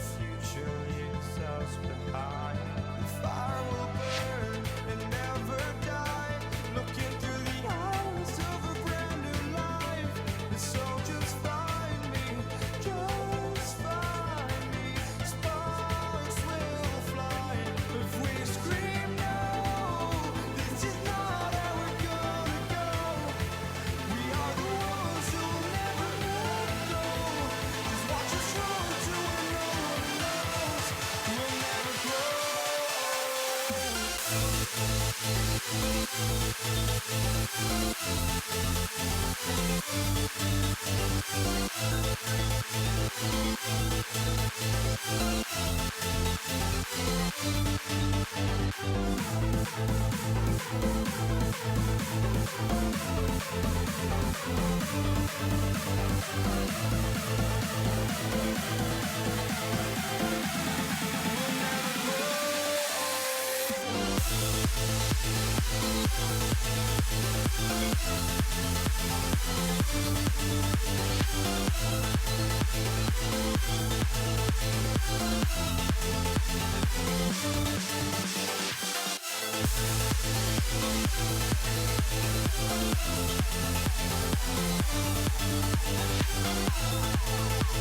right back.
had yet to be told. Act encompasses the lane. The GPI American Poker Awards are brought to you by PokerStars. All right, guys, we're going to start back up here. Yeah, same string.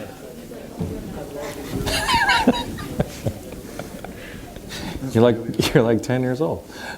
Shiny object over there. A tough panel to follow. Sarah and all the ladies did, I think, a wonderful job. Before I get started, though, I actually want to thank our host, Mr. Dreyfus, for putting on this event again. It's our second year here.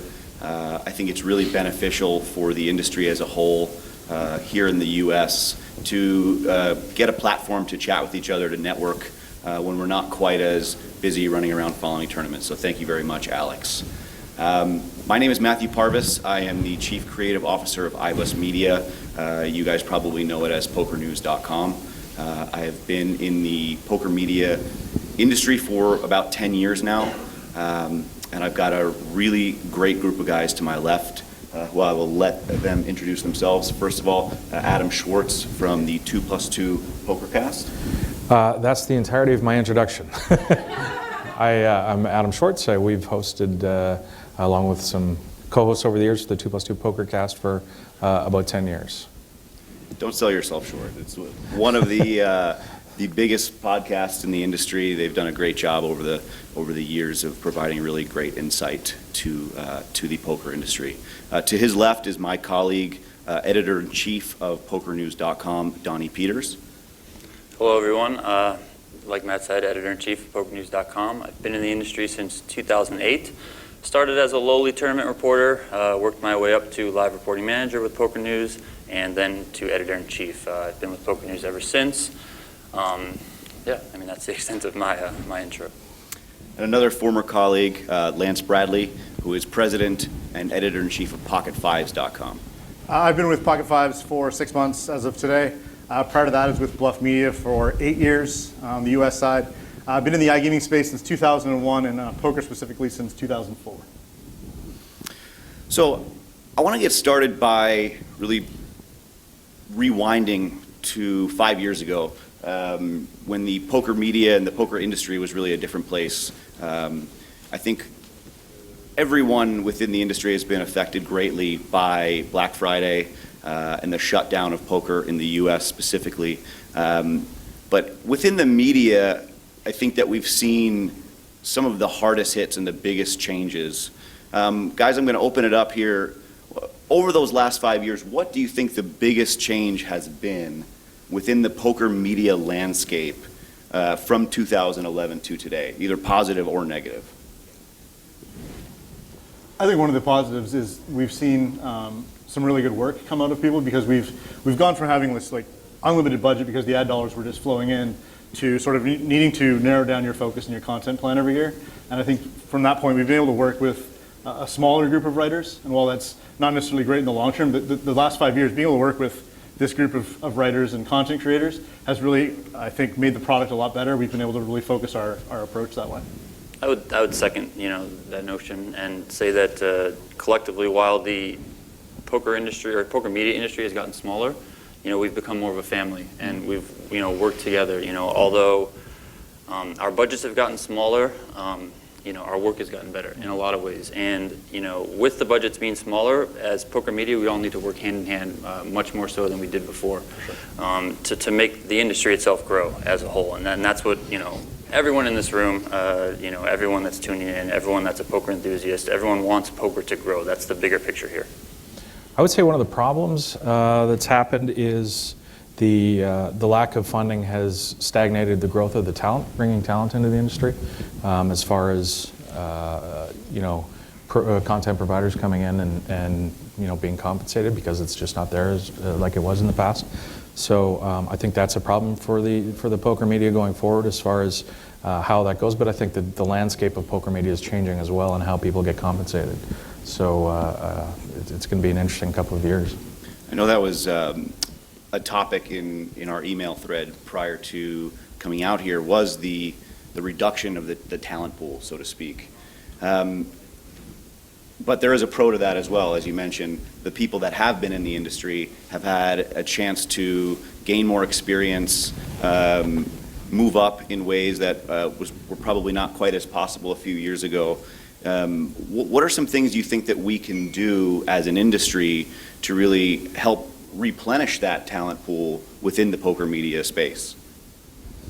I mean, I think it all comes down to accessibility of the game. That seems to be the buzzword today, is accessibility. When, prior to Black Friday, when we do our hiring for the World Series of Poker to cover that 7 weeks, I'd have 30, 40, 50 resumes to pick 2 candidates from. And now I put out the same ad and ask for the same replies, and I get 3 or 4. It's very different. The people are just not spending time in their dorm rooms playing on PokerStars or playing on Full Tilt like they were before. And they're not tuning into broadcasts. They're not reading our content. So it's really difficult to try and find those younger guys to come in and sort of be that next wave of poker media. Yeah, as someone, myself specifically, as an example, I got into poker media through my love for poker. Poker was something I did. I played throughout college. I didn't have such big aspirations to become a poker pro. I found my way into poker more so to feed that need through the industry. And I don't, like Lance said, we don't get a lot of the same people that are coming and seeking us out to find jobs in the industry or know how they break into the industry. It's few and far between, and a lot of times we're the ones that we seem like we're pulling teeth to get people to come into our industry. And we need to change the whole landscape of everything in order to draw in more poker media talent, but also just people to poker in general. Yeah, changing the format and the way that you deliver content, I think, is probably important too, because instead of the traditional model of PokerNews and other sites where you hire a writer to come in and write a piece, you've got different avenues for content now. When you look out into how people are being informed in poker online, so if the model can change, the delivery model, the aggregators can change and provide that content without having to use that old model, I think you'll have some people come shine through. That kind of leads us into our next topic, and it's really a bit of the focus of this panel, which is the self-promotion of poker personalities themselves, almost becoming members of the media, as we've seen with Jason Somerville, who is nominated for an award tonight in the media category. I know for personally, 8-9 years ago when we were all in the industry, we talked about that pool of writers and that pool of talent that was coming in from a media standpoint.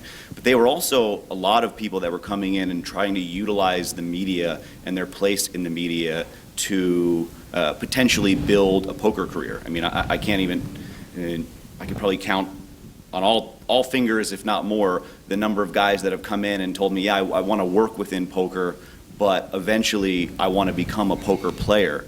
And now I think we're almost seeing the reverse trend of that, where we're seeing the dynamic poker players and the young online poker players who are successful in making a living playing poker, who are transitioning due to new channels like Twitch and social media into the media realm. Adam, why don't you touch on that a little bit and what you've seen so far and where this transition is going and how it's been affecting the industry? Yeah, I think it's exciting. I think you look at old content avenues. We've all done podcasts. All the guys up here have done podcasts for a long time. And I think you mentioned Jason Somerville. I think of Joey Ingram, who's come along and done an amazing job of kind of switching the podcast thing on its ear and doing what he's done to build an audience. And that kind of thing is what's going to happen in the future. Like where's it going to happen? How it's going to happen? We don't know. But the content that's put out by that is exciting for sure.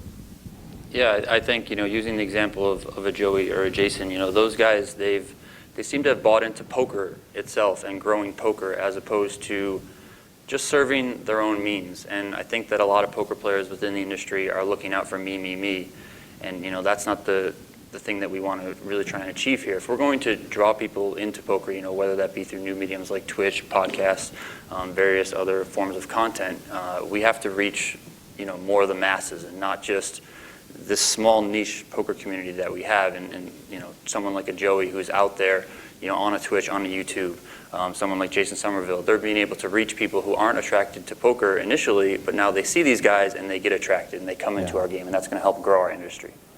Yeah, I think the guys that come in through Joey's show or Jason or Randy or any of those shows, they come in, they get introduced to poker, and they've got to learn more. So then they start looking for other outlets, other types of content from the Twitch streams, and that's how they find sources like PokerNews or Pocket Fives or the 2+2 shows. It's about sort of, you know, it's a new channel that's really broadening the other ones as well while it comes along. And how do you think we in the industry can further embrace these self-starters, so to speak? You know, I think that in many ways, you know, we look at some of these guys that are streaming on their own channels, that are utilizing free platforms, and in some ways it's a bit of a challenge for us as media outlets, because, you know, our goal is to bring people to our sites or our magazines or whatever it is, the platform that we've built to drive traffic. And you know, obviously the media is in a business as well to generate revenue. So how do you think that we, as the kind of the old school media almost, can better embrace the Jason Somervilles of the world and kind of work with them, as opposed to looking at the idea that there's almost a competition, so to speak? I would say we need to change the model, because you're talking about these guys that don't need that old model, right? They have their own distribution, they have their own way to do the content. They don't need you know, somebody to aggregate it for them. They're building their own audience. So to embrace it and figure out a way for to do all those things you were saying, while still, you know, providing that new content is something that the model has to be switched, as far as I can see. And along those lines, you know, the model needs to work in a collective community sense. In the first panel today, John Caldwell touched on this. With the esports community, has, you know, they view each other as a family, and they all want to push each other up. I mean, in poker, you got to start at the ground level, and a lot of the players coming into the game today, they don't feel the need to push themselves to the top to celebrate the game. They want to do it on their own behalf, and they're often knocking people at the top. And, you know, they're looking at the top pros or the most notable players, and they're saying, you know, that guy shouldn't be there, you know, as opposed to saying, that guy's great, I want to strive to be like that guy, let's celebrate that guy, and hopefully I'll get there someday. You know, I think from a media company standpoint, we need to work with players like a Joey or, you know, a Jason Somerville and others. You know, there's, you know, Daniel Negreanu, not that he, you know, streams a lot. Daniel does it a lot through his blog and through social media and being an ambassador. In another sense, is that we need to embrace ambassadorship amongst these players that are doing that and show others that they should strive to be like these guys, and we can all bring the industry up together. The one thing I'll say about the guys that are on Twitch now and are really embracing that is when you go to them and say, hey, what can we do to work together? It's very different than a conversation you would have had 5 years ago with a poker pro who had a blog. If you go to someone like Jason and say, what can we do to work together? That's a 3 or 4 hour conversation of some really genuine creative ideas. It's not so much of Jason saying, what can you do for me? It's there's a quid pro quo of like, what can we do for each other? How can we build something special out of this? And I think that probably comes from that esports background, that family type stuff you're talking about. And I think that's really important to grow all forms of content that way. Donnie, you mentioned Daniel Negreanu, and he was kind of someone I was thinking about in particular when we were discussing this, because he recently wrote a blog on his site about the hard work that it's taken to become an ambassador in poker.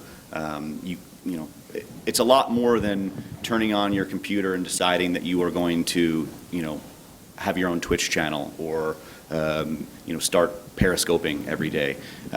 What are some tips for the guys that are self-starters? You know, we've talked about like the kind of same group of 4 or 5 guys, which I think that we're all very well aware of right now. But as I think Scott mentioned earlier, you know, you can click onto the poker tab on Twitch and there's 30 or 40 guys streaming, some of them with very small audiences. Well, what are some avenues that the guys that are just getting started, whether they want to be their own media channel through Twitch or whether they want to become ambassadors through the likes of our media outlets or become sponsored by PokerStars or Party Poker? Any ideas for those guys? Yeah, I mean, I think first and foremost, you have to be willing to make sacrifices and take a leap. Let's use Jason Somerville for an example. He spent the better part of 2 years, really just doing things out of his own pocket, taking time out of his own day, whether it's answering emails, whether it's going on Twitch streams, just going around at events, taking photos of people that want to take photos with him. He learned a lot of that from Dan Negreanu. I think a lot of the new guys these days that get into this sort of thing, the first thing that they ask themselves and they ask other people is, what's in it for me? And that's not what we're trying to achieve here. It's about putting in that time, putting in that effort. Yes, there's that risk that it's not going to work out to be something, but I think that's a risk that, we need to push upon them and they need to be willing to take on their own. So, the biggest tip is just being able to sacrifice and take that risk. And, the second biggest tip is just produce content, whatever content that is, whether it's a podcast, whether it's just going on social media and using something as simple as Periscope, whether it's, going back to like the old days and just writing a standard poker blog. Anything that you can do to produce content to show that you're willing to make these sacrifices, take these risks, and put your name out there, then that's a good thing, and that's where it starts. And look for new platforms. Yes. Right? We've had Twitch come along, and there'll be something else next year. You don't keep your eye out and make it a focus for you.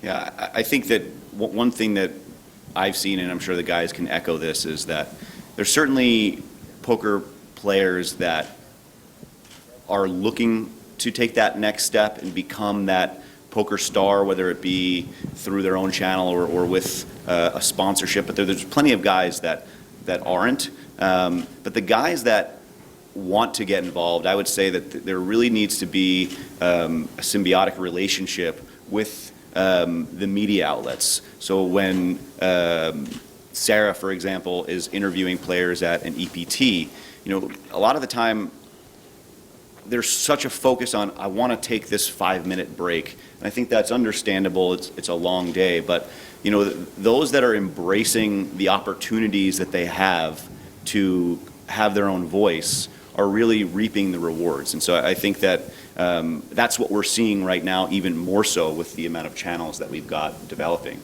And I would also say that, use the community as a tool. Lance and I talked about it right at the beginning, is that, with the way the poker media has evolved, we've had to work together more. Well, players need to work with each other more. Maybe an upstart streamer can reach out to a Jason Somerville, a Randy Lew, a Joe Ingram, even a Daniel Negreanu. Those guys are all willing to interact with their fans. Use these players as tools to grow and like, again, mirroring the esports thing, have it be one big community and you're all growing together. Yeah.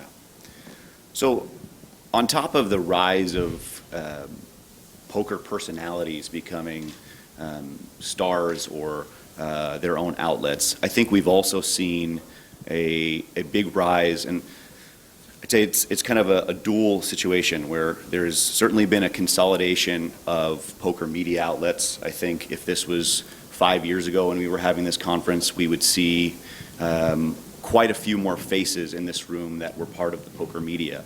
But things are changing. Lance is a prime example of being with an organization that last year at this time was what we thought was a very steady and well-respected, well-loved brand in the poker industry with Bluff, which is now no longer, unfortunately.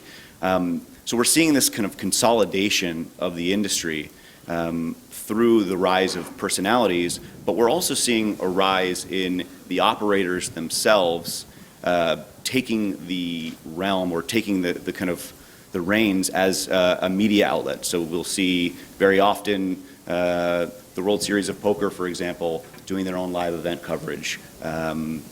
EPT has their own live event coverage. All of these operators are really serving as media outlets themselves as well. I'm curious as to your thoughts on that impact on the media itself, the traditional media, and whether we're going to continue to see this trend move forward.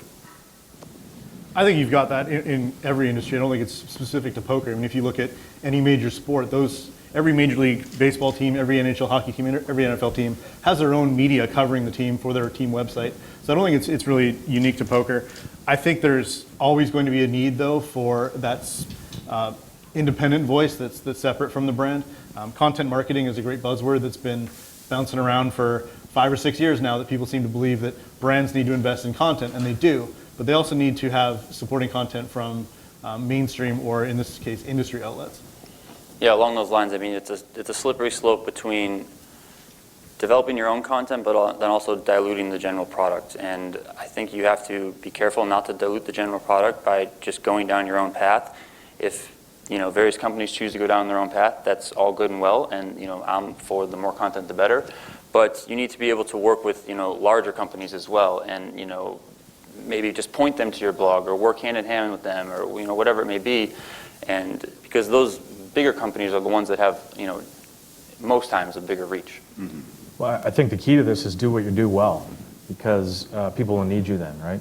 If you don't have the skill, or well, we'll do this ourselves because maybe they're not doing a good enough job with it. I mean, whether it's providing content as a player, become indispensable to people, and you'll always have a voice.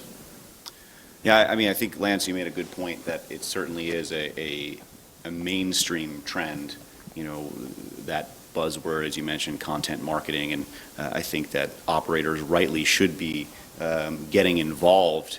But what I think that we in the media, as you mentioned, our job is to put out the best possible product, and we specialize in, okay, we're generating a X amount of traffic and eyeballs for this product. So I do think it needs to very much be a relationship that is, okay, it's great that operators want to be involved in the creative process, in the media process, but a lot of times, we'll talk to a lot of small casinos that are going to put on a poker tournament for maybe the first time, and they want to do live event coverage or videos from an event. The difference there is you guys might put on a fantastic poker tournament, but there has to be this learning curve of how do we then communicate that with the rest of the community? Do we have the audience to do so? We might have great content, but there might be 1,000 people at the end of the day that are viewing it because of the accessibility. So what can we do to work more closely with the operators so that we don't see a full-on consolidation of the poker media where, in 5-10 years, there's only one outlet left because of the landscape that we have right now? I think taking lessons from the guys like Jason and Randy and Joey, and understanding that when you approach that casino and want to cover their tournament, that it's a partnership. It's not, here's what we're going to do for you, and that's just the way it is. No, let's find a way to make you happy, we'll make us happy, we'll make our readers happy, our listeners happy. Because if you don't have that, you might as well just not bother with the relationship at all. Yeah, I mean, along those lines, if we, as a media company, if we create good content, you create a good tournament, and that's what we're publicizing and marketing, everyone's working together in unison as one thing, and people aren't pushing different agendas. I think that it's inherently a bad thing when people are pushing two different agendas and people are, steadfast to certain rules that have, kind of died over time. And I think that, like you said, Jason and Randy and Joey and, even Daniel are, they're the ones that are pushing these new ways that we need to dive headfirst into, because times now are changing faster than they've ever changed before. And I've personally felt for a long time that poker's kind of always been 1 or 2 years behind the curve in a lot of sense. If you want to look directly at the esports industry, they always seem to be right on the cusp of whatever's coming out that's brand new and getting into it head on and not being scared to take that leap. And in poker, we need to be more willing to do that as well. And bring those new formats to these people, right? And offer them a new and exciting take on some of the stuff that they're doing, right? Because we can't just keep doing sort of the same thing over and over again. If we bring them new formats and stuff that they can get behind, I think they'll be excited by it. Yeah, it's a interesting spot that we're in now as we see the rise of players taking channels into their own hands and operators as well. So I think in an ideal world, all three are able to synergistically work together towards a unified goal, which is growing the industry itself. And you mentioned esports and the model that they've created. They're I'd say embracing some of the new technology in ways that I think the poker industry is trying to get into, but due to logistics and gaming regulation can be quite difficult. what are some of these items that we can take from esports and even mainstream coverage as we see the introduction of the GPL here today and new forms of poker? What can we do as the media to kind of jump on this bandwagon and also innovate in our own right? I think the esports community right from the jump has had a great relationship with Twitch and with other streaming companies, and they've utilized that to sort of grow their brand. Rather than wait for Twitch to come to them, they work together on developing this distribution model that now we're seeing creep its way into poker with the live streams that we've talked about. Yeah, I think that we need to, as media companies, we need to continue to show the players that, like an esports community, when you're buying into that community and you're willing to grow it, as a whole, it's good for everyone, and if you want to go back to the question of when poker players ask what's in it for me, what's good for me, what am I getting out of it? Well, when the poker industry grows, you're getting a lot of things out of it. You're getting more publicity. If you're a really good tournament player, you're getting a better ROI, So it can't just be about me. It has to be about collectively, we need to work with these new companies, like Lance said. We need to show the players that, hey, if you buy into this with us, we're all going to be pushing things forward together. And it's scary because we've got this new format where people are creating their own, profiles by themselves. You look back and a lot of it was done through traditional poker media, but now you've got Twitch, Joey, things like that, where they're creating themselves. So how does that going forward? Is it a good thing for the industry that it's so fractured, that we have all these different content providers all over the place, and if you watch that one, well, I didn't even know about it. We had aggregators before that could point you to it, but maybe that's going to be an issue going forward. Do you guys see the individuals like the Jason Somervilles being able to eventually, and I think that to a certain extent they are already moving the needle, but do we think that there's going to be this influx? There's been a lot of chatter that Twitch is going to really help establish a second wave of popularity in poker. It's been, I'd say, we talked about this I think last year at this conference. It's certainly helped, I think, a lot. Where do you see the influence of esports and Twitch in terms of the growth of poker? Do you think that it is going to have as big of an impact as we had thought maybe a year ago, or do you think it's going to be a slower growth pattern than maybe the rise of League of Legends? I think it's certainly got that potential, but if I want to play League of Legends right now, I can do so. If I want to play online poker right now, my options really are limited. And I think that that's a big factor, is someone who, they go to Twitch, they find one of the poker streams, hey, this is kind of cool, they check it out. Oh, how do I play online poker? And so they Google that. The first couple things they see are that online poker is illegal in the state they're in. They immediately just shut it down, go back, and they start watching League of Legends or Dota or that. So I think that there's the potential there for it, but there's the bigger issue at hand. I think you get people excited. I don't think we've really understood the impact that it's had yet. I think about Jason's stream and the massive amounts of numbers that he gets, and it's easy to say, well, that's going to turn into numbers. But as Lance points out, those guys can't go play online. But once we do have the legislation that's coming, hopefully, in the different states coming up, that we're going to realize that growth at that point. But I don't think we've seen it yet. And the one thing that I am surprised by a year later, or however many months we are later, is the sustainability that's had with those content providers, given that there's no outlet for that interest for the players. It's really impressive that that's come that far. I think along those lines, with regulation on the horizon and becoming more immediate, as time goes on, that it's important that we now, establish our foothold within those new industries, those new developing platforms, so that when it does come, back into the States and in other regulated markets, that we're ready to go, when we're not, chasing as we have been, in past years. Yeah, I would also say that I think it's important that the players themselves continue to be advocates of the game itself. I mean, if they're on Twitch, if they've got an audience, I think it's important to utilize that audience to ensure that the message is getting out in terms of, well, why is online poker so difficult to play here in the U.S.?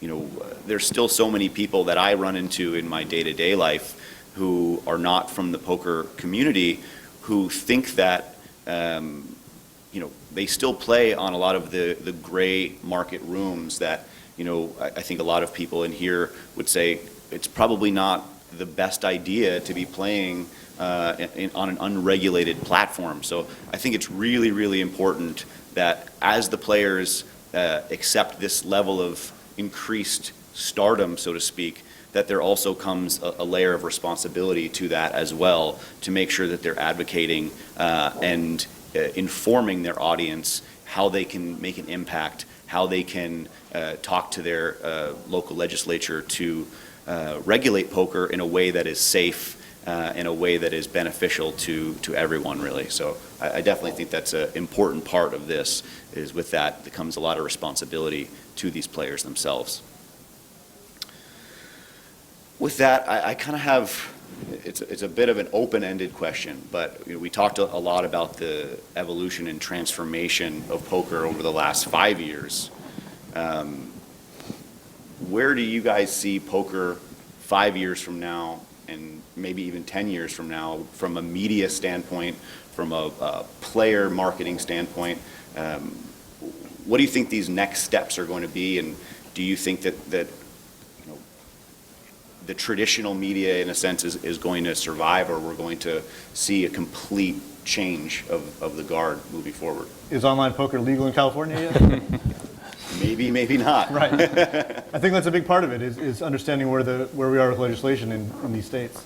I do think, though, and I can speak from a little bit of experience, that we're looking at consolidation in the poker media landscape, and not just within poker media. I think that there's going to be mainstream outlets that once revenue streams open up, once they can market in these states, they're going to look at acquiring some of the smaller to medium-sized poker media companies and using them as their own. Prior to Black Friday, a headhunter got in touch with me from a mainstream outlet and said, hey, we're thinking of getting into poker. They specifically mentioned PokerStars' relationship with ESPN and how big that was, and said, do you think this is something we should approach? We went through the motions, and then Black Friday happened. I think that as we get closer to a sort of a population tilt in terms of regulated states, those companies are going to show some real interest in acquiring poker media brands. We've got USA Today here. I think that's a great example of a traditional media outlet that has embraced poker and formed a good partnership with GPI and GPL. And you're going to see more of that as legislation comes on board, I think. Yeah, I mean, I think, like Lance said, so much of that question relies on legislation and regulation, you know, coming back into the fray. You know, with initiatives like what Dreyfus is pushing forward with the GPL, you know, hopefully we can continue to, you know, establish a real strong footing in the game, that when regulation does come back, you know, we're like, it's ready to explode again. You know, it might not be the poker boom of 2003, 2004, but, you know, the sky is the limit, really, you know, when it's all going to be open up.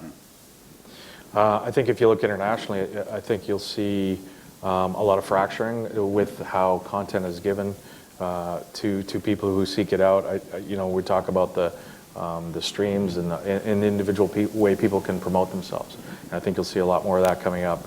New platforms that are going to come along, and if players can take advantage of that, and you know, if the traditional media doesn't really take a grasp of that and follow along and jump on board, they're gonna have some trouble for sure. All right, so now we're going to open it up to the floor here. If there are any questions, please raise your hand. Laura will come over. Hello. Hello. In the past, mainstream poker media had always been kind of sugarcoat all stories, everything that's going on. If you wanted that kind of smut, you'd go listen to Adam's show, or you know, go on 2+2. Recently, PokerNews has taken the approach of outing certain people, scammers, things like that in the industry. Do you think that has a positive impact on the industry itself? I think starting the conversation does have a positive impact, you know, on poker. I think that sugarcoating the industry is bad, because when we attract new people to the game, you know, they can get word or see, or get sucked into this really dark underbelly that they never knew about, and they all thought it was sunshine and flowers when they first got in. But I think if we're able to start the conversation and weed out these wrongdoers, starting with the Galfond piece like you said, and then that is spiraled into some other people coming forward with more. I think along those lines, players need to use good judgment when they do out people. But if we're able to save future people from getting involved with those individuals, getting scammed, thieved, exploited, whatever it may be, then that's a good thing for our industry going forward in the sense of cleaning it all up. Short term, it's tough, right? But long term, like you say, we have the benefits, and I think the traditional media has to be vigilant in how they deal with their advertisers and explain to them that, look, we're an outlet that talks about everything that we need to talk about, that people want to hear about, and sometimes that's not going to be great for our advertisers, and you just got to kind of put your head down and go forward with it. And I kind of think that what you say, Adam, comes with a broadening of revenue streams for the poker industry in general. I know John Caldwell mentioned the idea of trying to develop outside advertising streams and sponsors within the game, and it's proven to be very, very difficult for operators, and I think even more difficult for smaller outlets within the poker industry. And so I think that as we start to see more outside revenue streams, it will allow outlets to be able to take maybe a little bit more risk than they've taken in the past, because it is hard to put together a really hard-hitting story, because it's such a small knit group of both audience as well as advertisers that it's quite risky. Yeah, but if you don't, you lose that audience to people who are going to rate that, right? Sure. So it's going to get written, it's going to get talked about, like the piece that Donnie was talking about. It'll get written, so you might as well be at the forefront of this. Other questions? Okay, wait for the microphone. I think that one of the things that we keep doing is looking just at the millennials coming into our sport as the people who are going to be the foundation of our future. I think that we need to actually look at the people who are still in it, and there's so many individuals who are not of that age group in poker. So I would like to see the media take a position to inform and educate those people who actually go. I mean, for some population, just getting to PokerNews.com is an accomplishment. So when we start talking about Twitch and Jason's on Twitch, well, they think it's a new cocktail drug. They have no idea. So if we can educate the population by saying, this is Twitch, and this is how you use it, and this is Periscope, and this is what it's being used for, and those kinds of things as a next step to just, let them ride the wave with the industry as well. Yeah, I think that's an excellent point. I think that's going to be a big part of the future job of the aggregators to explain to people where they can go to get content, and to make partnerships with those guys that are doing it, for sure. Hi, I think one of the things that really struck me during the e-gaming panel was Randy talking about driving all these places to go play Street Fighter. And obviously there was little or no money involved, right? And we have built up around a game that is ostensibly all around money.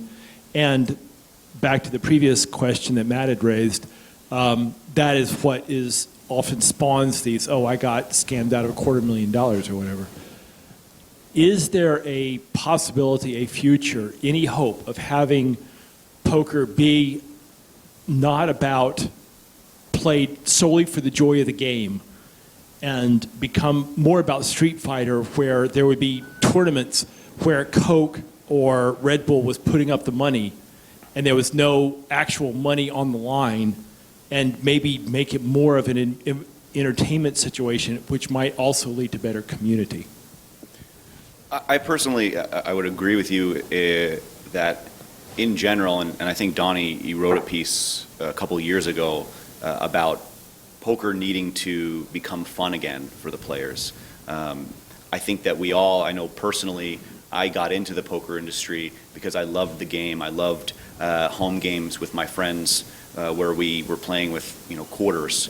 And I think that as the industry has progressed to there being the levels of money and almost you look at like these high roller tournaments and high stakes cash games that everyone gets so focused on the monetary aspect that I do think that even as the media, it is partially our responsibility to try to drive the fun again, to try to push the concepts that may have been forgotten. And I always look back at like the very early party poker ads. It was a guy in his like bedroom, and when he would win a pot online, like confetti exploded all over the place, and he just had a great time, to the point now where all of the advertising and marketing is very sophisticated. You watch an ESPN broadcast now, and I've got friends that don't understand half of the lingo that's being used because it's so advanced for what is the vocal minority that are watching. So I do think that it's really our responsibility, not only as the media, but as an industry, to embrace the roots of poker and kind of go back to the start. And what is a flop, and why is this enjoyable? How do we build community out of this game again? So I definitely think that's an important piece. To answer the question, can we play poker for no money? Is just, can we, no money at all? But So- eventually the tournament will have no money. Yeah, I think that's interesting because poker, I love poker, but I'm not sure that it's a standalone game is something you can build a community without money. Something you can build a community around, similar to something like StarCraft or some very intricate game. Like you sit down on those games, yeah, poker is, we'll get a flop, a couple cards, and we're going to have, but betting is so important, and the financial part of it is so integral to the game. I'm not sure that you could. Points. Chips are just points. Until It's points, but $5. sure it is. But StarCraft is a points game, or all these other esports games are points, but they're far many more levels. It's more intriguing to them. It's more intriguing to especially the younger people that are playing it than a game like poker, where money is a much bigger part of it. Now, I agree with you. It's a way of keeping count at some point. But if you're just going to play a game that's keeping count, maybe you look for something that's a little more intricate as far as a strategy and a game plan. And I actually think we might find our answer here within the next year or two with the introduction of the GPL, which is a more sponsor-driven system for prize pool. However, I mean, it is pro-centric rather than the amateurs, so to speak, but I can definitely see if the model works on a larger scale, I don't think there's any reason why we wouldn't be able to see small events being sponsored by Coca-Cola in 10 years' time for, play chips or points, as you mentioned.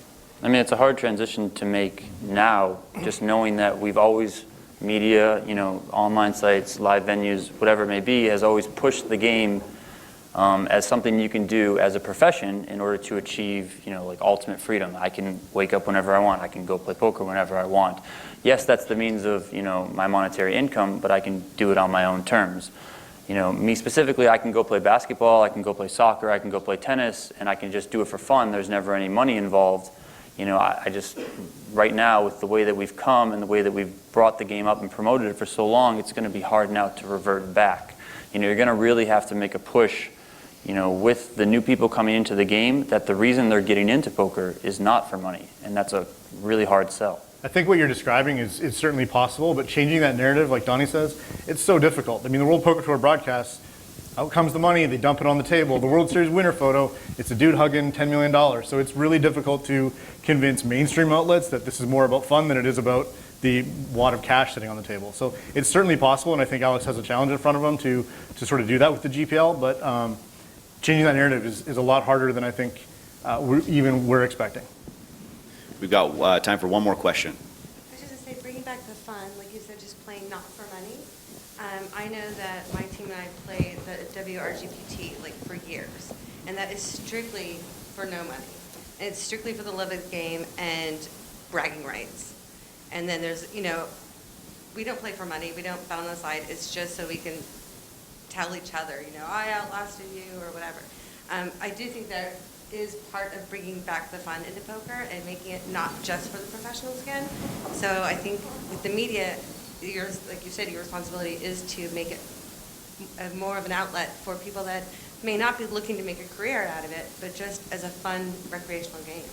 Well, I actually think that, when you look at what made, your home games and your regular games fun is the relationships that you build with the people that you're playing with. And I think that it becomes slightly more difficult when you're playing online because you're not looking at faces and hearing laughter and sharing a joke while you're not playing. And it could be something where we see something like Twitch or the introduction of more live streaming help the industry really kind of pair that online experience to be more community driven, to have that sense of, okay, we're actually taking part in a social evening where poker is being played, but at the end of the day, like, we're here because we want to have fun and spend time with one another. And so I think that that's where the idea of live to online has kind of created a bit of a gap. And hopefully now with these new platforms, we can maybe close that gap and introduce more relationships. All right, guys, thank you guys so much. That's it for us.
Dig it?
Reasons why I need to hold on to everything.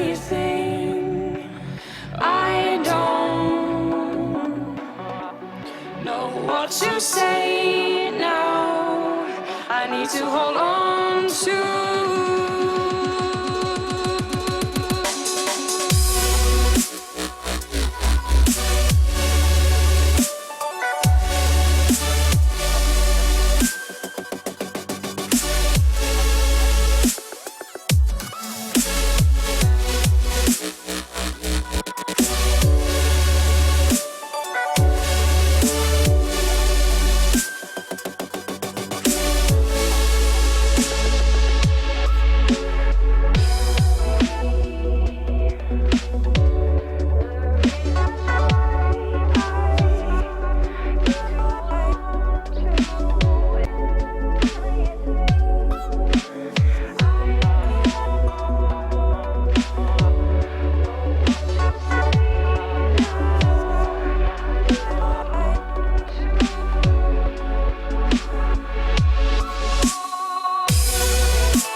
The GPI American Poker Awards were brought to you by PokerStars.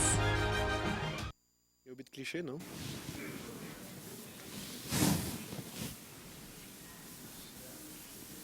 Suspense.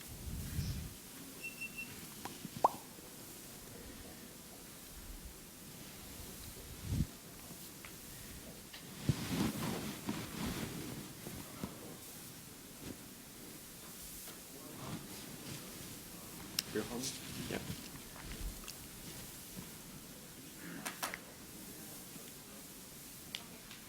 Okay. Thanks again. This is going to be the last panel of the day before we're going to start the Global Poker League draft later at 1:30 p.m.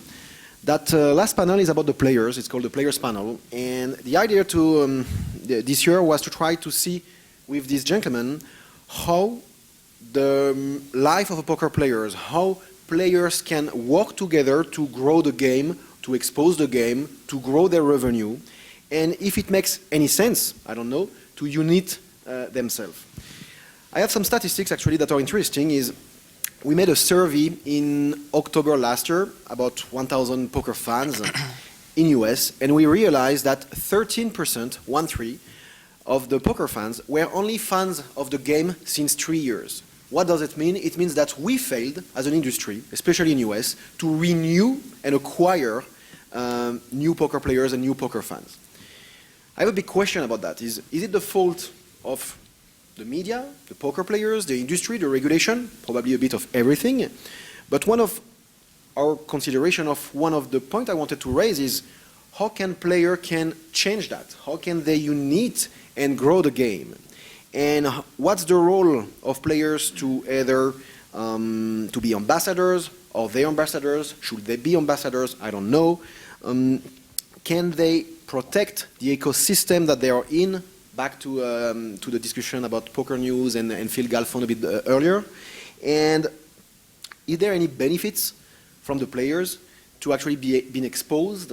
Or do you prefer to just be like a normal poker players in the dark, you make your money out of playing, and you have no appetite or interest in being promoted? We have 4 players today that I'm going to quickly introduce. I'm going to ask them to do their own bio, if it's possible. We have Andrea Carey from Brazil, Jonathan Liddell from New York, I will say, Max Stout from somewhere. I have absolutely no idea, from Las Vegas, actually. There you go. And Anatoly Filatov from Russia. If all of you can just start to introduce yourself, and then I will challenge you with some questions. Anatoly, you have the sunglasses, you have to start. The first one. So, hi everyone, thanks. I'm proud to be there. So, first of all, I'm from Russia, and we have the huge market over there. And as a player, I have to make a lot of media stuff in my country in order to promote the game. You know, like, what do you mean when you say introduce?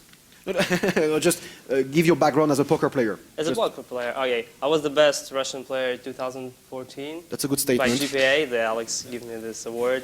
I was the most inspiring player by Poker Listings 2015. I was surprised about that actually, but it's still okay. And I won WQ bracelet. I was runner-up in EPT High Roller Vienna. I won some money online. That's fine. That's enough money for us. So yeah, that's it. I'm in the business for 7 years. So it's a business, right? It's a business for sure. Matt? Matthew Stout. I grew up in New Jersey and live in Las Vegas. I've been playing poker for a living for 10 years. I'm also the founder and president of the charity series of poker, and I represent Seminole Hard Rock and Borgata. And I've won about $7 million between online and live during my career, and have also turned a lot more of my efforts more recently toward helping 2 of my favorite brands grow and figure out what players want, help gather feedback and get a focus group going, and try to help move them in the right direction from a player perspective. So I'll Perfect. turn it over Jonathan? to John Little. Hello, thank you for being here. I'm a professional poker player. I've been playing for 11 years professionally. I was World Poker Tour Player of the Year a few years ago. And I also am an author. I've produced 10 books, and people seem to like them. I love it. It's nice. Thank you. Andre. Yeah, hi, I'm Narakari. I'm from Brazil, and I'm a WSOP bracelet winner in 2011. I won 3.5 million online and 1.9 million on live poker. And we have been building the Brazilian market in the last 8 years or 9 years. And we have a lot to share with you guys on this panel. Perfect. Thank you. We have a lot of millions on that stage, which lead me to one question. You guys make so much money. Do you believe that you should be ambassadors of the game, or do you just play to live, of course, which I believe is your first purposes, but do you think that you have a duty to the poker industry and to the other poker players to promote your game? And that's Yeah, the first question I would like to ask. I wouldn't necessarily call it a duty, but I think it's dependent on the person. I think it's acceptable for someone even to win the main event and decide that they're not going to put themselves out there and work to help promote the game, and that's their prerogative. I don't really, I don't like it. I don't think it's good for the game, but I also don't argue with that as a personal decision. But I enjoy being able to help develop these brands that I work with and to run my charity events and do some good while we have fun playing the game we all love. So I've really enjoyed my role as an ambassador, and I do think that it's something that that makes me feel more correct to play poker for a living. I don't necessarily think that I would be helping the world as much in any other way as if I'm helping these brands and helping to raise money while I'm playing poker for a living. It got a little boring for me 5, 6, 7 years in, just doing nothing but grinding tournaments and trying to grind out my bottom line. Once I started to look at it as a job like that is when I started to look more toward other roles that I can fulfill in poker. Fair enough. Yeah, I think like when somebody starts to play poker, it's pretty much the same when somebody starts to play soccer or basketball. Your passion and your love is the game. You love soccer. That's the reason that you start to play soccer. And the poker is the same. But after you're getting success and you're getting some achievements in your career, then some opportunities start to show up. And when we are talking about regular sports like soccer, basketball, or American football, it's very easy for the athlete to see the opportunities because there is like a huge market around that, and everybody starts to show him how much money he's losing to not make a TV commercial or not making something like this. And I'm talking about this because I'm very friend about Neymar, with Neymar and Ronaldo, and they keep saying things like this. But then the pressure is so high on their shoulders that they have to face the opportunities and make more money about that. But they are in love with play soccer and not all these kind of opportunities. And in poker it's different because the market's not that big. So when you start to play poker, you just find a unique solution to make money. That's playing poker. And then you don't open your eyes to another opportunity. Just a few players did this in the past, So I tried to do my best in Brazil, and I found some different solutions to make money. So I made money on playing poker, but if I make like a graphic about it, I made more money outside of the table? Yeah, outside of the table, using poker as being ambassador and using poker as a new opportunity too. And then I make for me at least, a perfect balance between that. So I love to play. That's the best thing in the world for me. So I play a lot of poker. I travel around the world, but I choose some great opportunities. I create them. I show to the companies. I show not just me and my team in Brazil, Igor, and all the good people working poker in Brazil. So we create some opportunities, and then, at least for me, it's, of course, like Matthew said, it's a personal decision. But for me, it's a much better life playing poker and get all the opportunities that you can get. And I think like Daniel did the same, and some other few players around the world. But I think this is the future. You have to be considered as an athlete, and then you're going to get more money involved off poker because you're going to get audience, and if you bring audience to these companies, they want to sell products. So that's the way that's going to happen. Okay. Jonathan? I agree with everyone else that you should be able to do whatever you want, but at the same time, everyone is effectively an ambassador every time they sit at the table. If they provide a bad playing experience for everyone, people will stop playing, the game will slowly die or become just generally unfun. And if you want people like to play fun games. So you have to be an ambassador to some extent if you want to have a future in the game. So I think you have to. Yeah, I do think so, but hi, Natalie. I think that we couldn't obligate or force players to make some media stuff, but we have to find the right personalities to do that, because like it's not a job for everyone. So I mean, like I'm streaming on Twitch. I do all media stuff. I make blogs because I want to, involve more people into the game, and I enjoy this process. So it's okay. And the role of the poker rooms before that was to have a contract, to do all the things. And I guess we have to stimulate the players who wants to promote the game to do that. But right now it's more difficult because everyone wants just to win money and that's it, not to do anything. Matt, I have a question for you. You have two logos on your body. These sponsors, they chose you because of your poker skills or because of your characters and your ability to expose the game and expose the brands, actually? I think it's a combination of all of it. I don't think the poker skill alone is going to make them hire me. And I was also just giving a lot of feedback to them even before I was sponsored, especially with Borgata. They were my home casino since I was 21 years old. So I was always more than happy to give them whatever feedback, whether they came to me, which often happened, or if it was just something that I noticed that I thought I could help them with. So I've had a relationship with them for several years, long before I had a sponsorship deal with them. So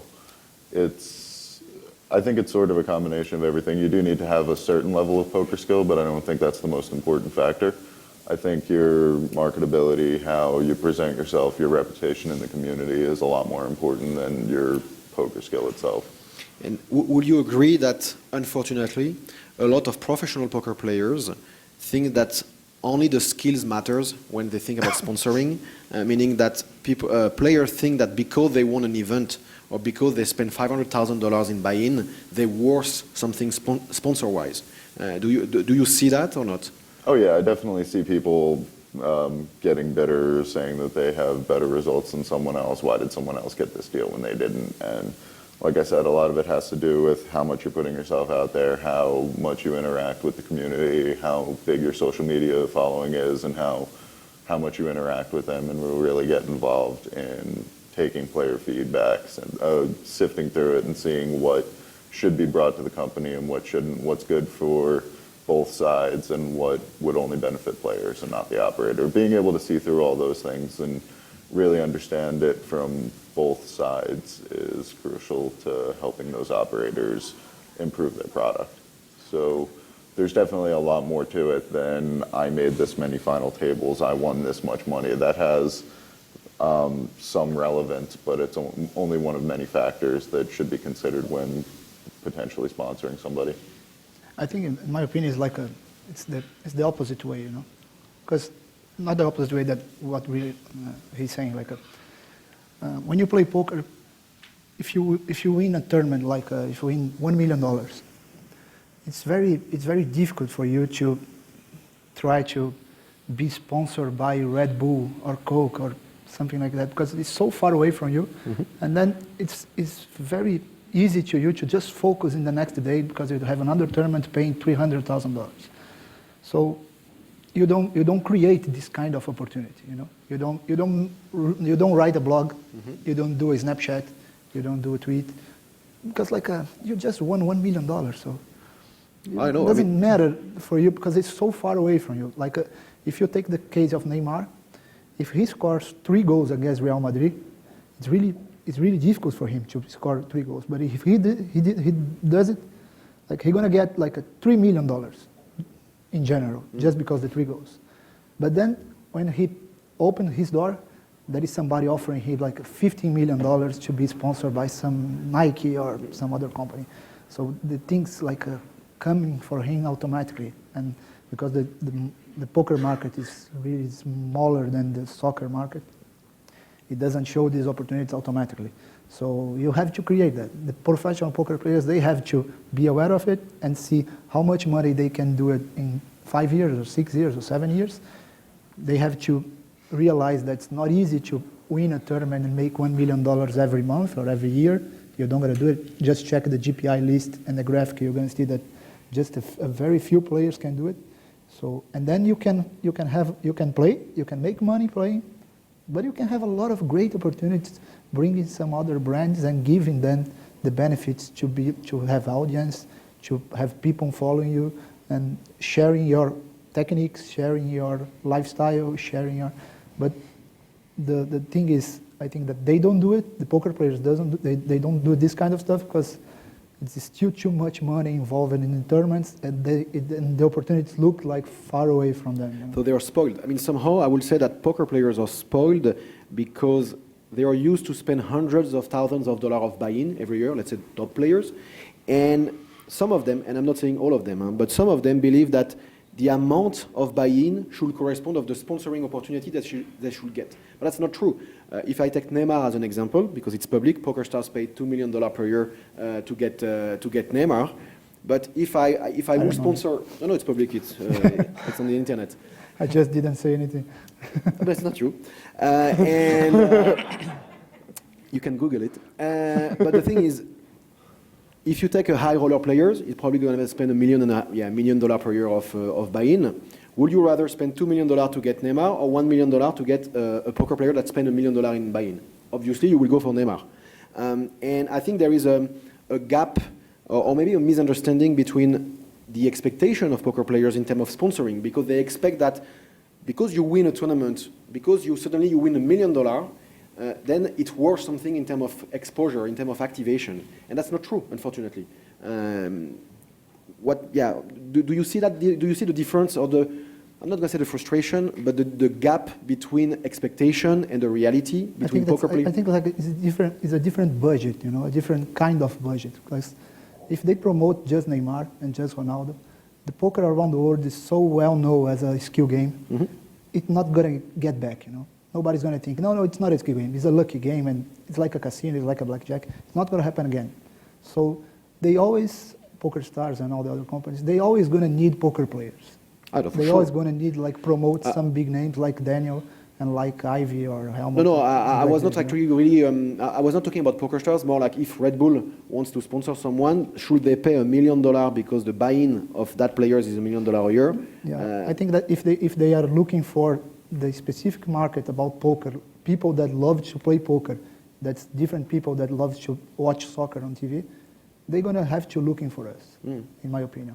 Of course, in a different budget, because we are smaller than them, but there is nobody knows, like just a few people ready to offer this kind of audience and content to these companies, you know. And I think the reason that because the poker players they are not aware about it. They cannot feel the opportunity, you know.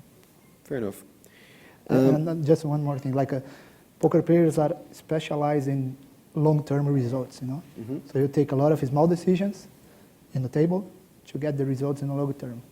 So they put too much effort thinking about this, and they don't consider this in life. Okay. Most of them. Yeah, of I course. get it. There is a few players that are very smart out of the table and can see all the opportunities and go for it. But most of them, they are too good doing this kind of stuff on the table, and in life is the same, you know. And they sometimes they lose this kind of opportunity, in my opinion. Fair enough. Back to the original topic, which is more about how player can unite and have and improve the game on a collective way. I mean, every single poker player is a sole trader. That's the reality. You work for yourself. You invest your own money. You are all entrepreneur, as we say in French. But how do you see?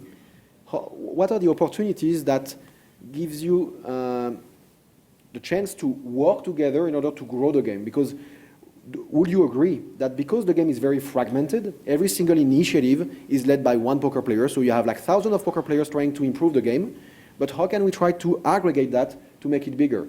And do you think it's relevant? Do you think that players want that? And what would be the right model to achieve this? If there is some. Jonathan, no? That's a difficult question. Yeah, it is. Like you said, it is a single-person game. I mean, if you look at a lot of other video games, for example, a lot of the best players in the world work on a team. And, really, a lot of poker players have their friends who they discuss hands with, and usually it's a close-knit group, and that's sort of like an informal team. But it would be very difficult to make anything giant, I think, just because of the way poker works. You have to keep your information private to some extent. So are we doomed? I do not know. Hopefully not. I don't think that we have to keep the information private.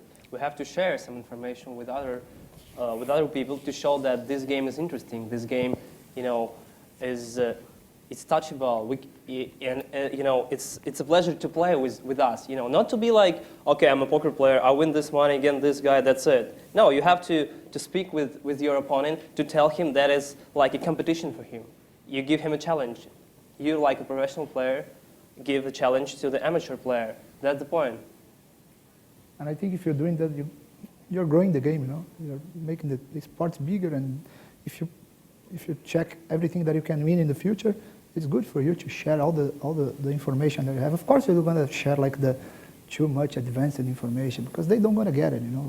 It's too much for them. But if you teach people to play poker, and if you give like a basics and media tips about it, and then, in my opinion, how we have to promote each other is like we don't have to create anything new. We just have to follow the big sports. Follow how Kobe Bryant take care of LeBron James, how they talk on Twitter. That's the way. I have to promote Jonathan Little. If I promote him and he's a American hero, people in Brazil, they have to looking for some Brazilian hero. So I'm there. Maybe it can be me, but maybe it can be somebody else. But then we are promoting the game. That's good. But that's not the way that the things happen so far. They just play and so thank you very much for all the matches. I won the high roller and that's it. And then they're going to spend the money and going to have the life. That's the way. But if you follow the big sports, I think we are in good shape. And if the managers of poker, like you and PokerStars and people that are getting building companies on the poker, thinking the same way as the big sports, as the esports, teams like this, we're on the way. It's going to happen. Yeah. And we have to show the lifestyle of the poker players.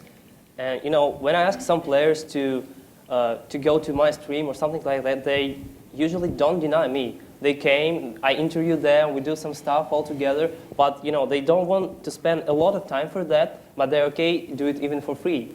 I think that we have to stimulate them to do that in order to have some benefits, some media benefits or something like that. Because to be a poker player, it's a tough job. Because sometimes you're losing a lot of money, you're in depression, you're in downswing or something like that, but no one cares about that. Everyone wants to see you're winning a lot of money, that's so easy, you just gamble, take the money, that's it. But it's not. They spend a lot of time out of the game in some programs, discussing the hands, the strategy, all the things, and the field is tough. Every year we speak about that. There is less and less amateur players, so we have to do something with that. Altogether, there is no chance that the PokerStars will spend the money to do that and players will do nothing. We have to do that all together. I think I'm going to give you a simple example about it. I'm getting, in the last 7 years, I'm getting a lot of messages in all the social media, like Facebook and Instagram or Twitter. I never, and I'm support Corinthians in Brazil, the soccer team.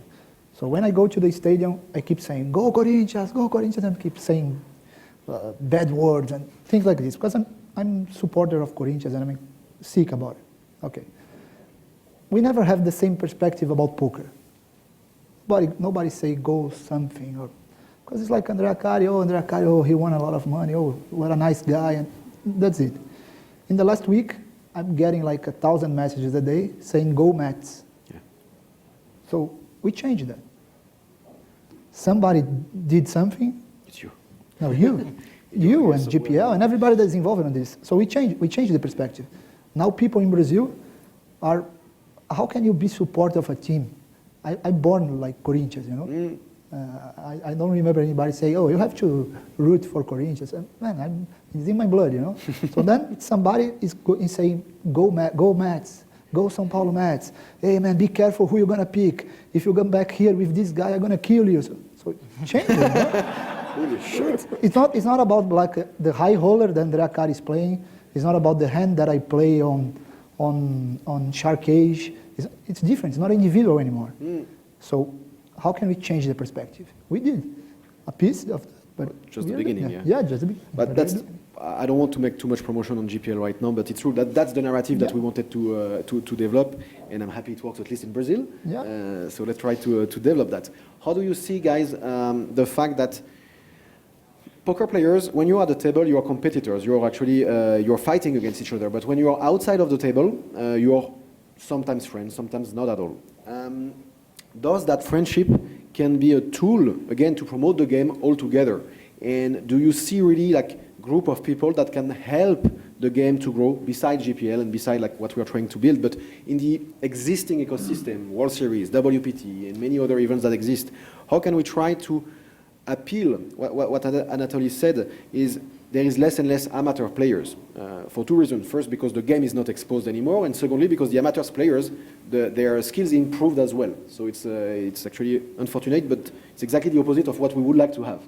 How can you guys, not us as a company, not GPL, but how can you, or how do you think you can convince new players to get into the game? And either as an individual or either as a group of players. And that's why we say collective. How do you think it could be possible, if it is possible?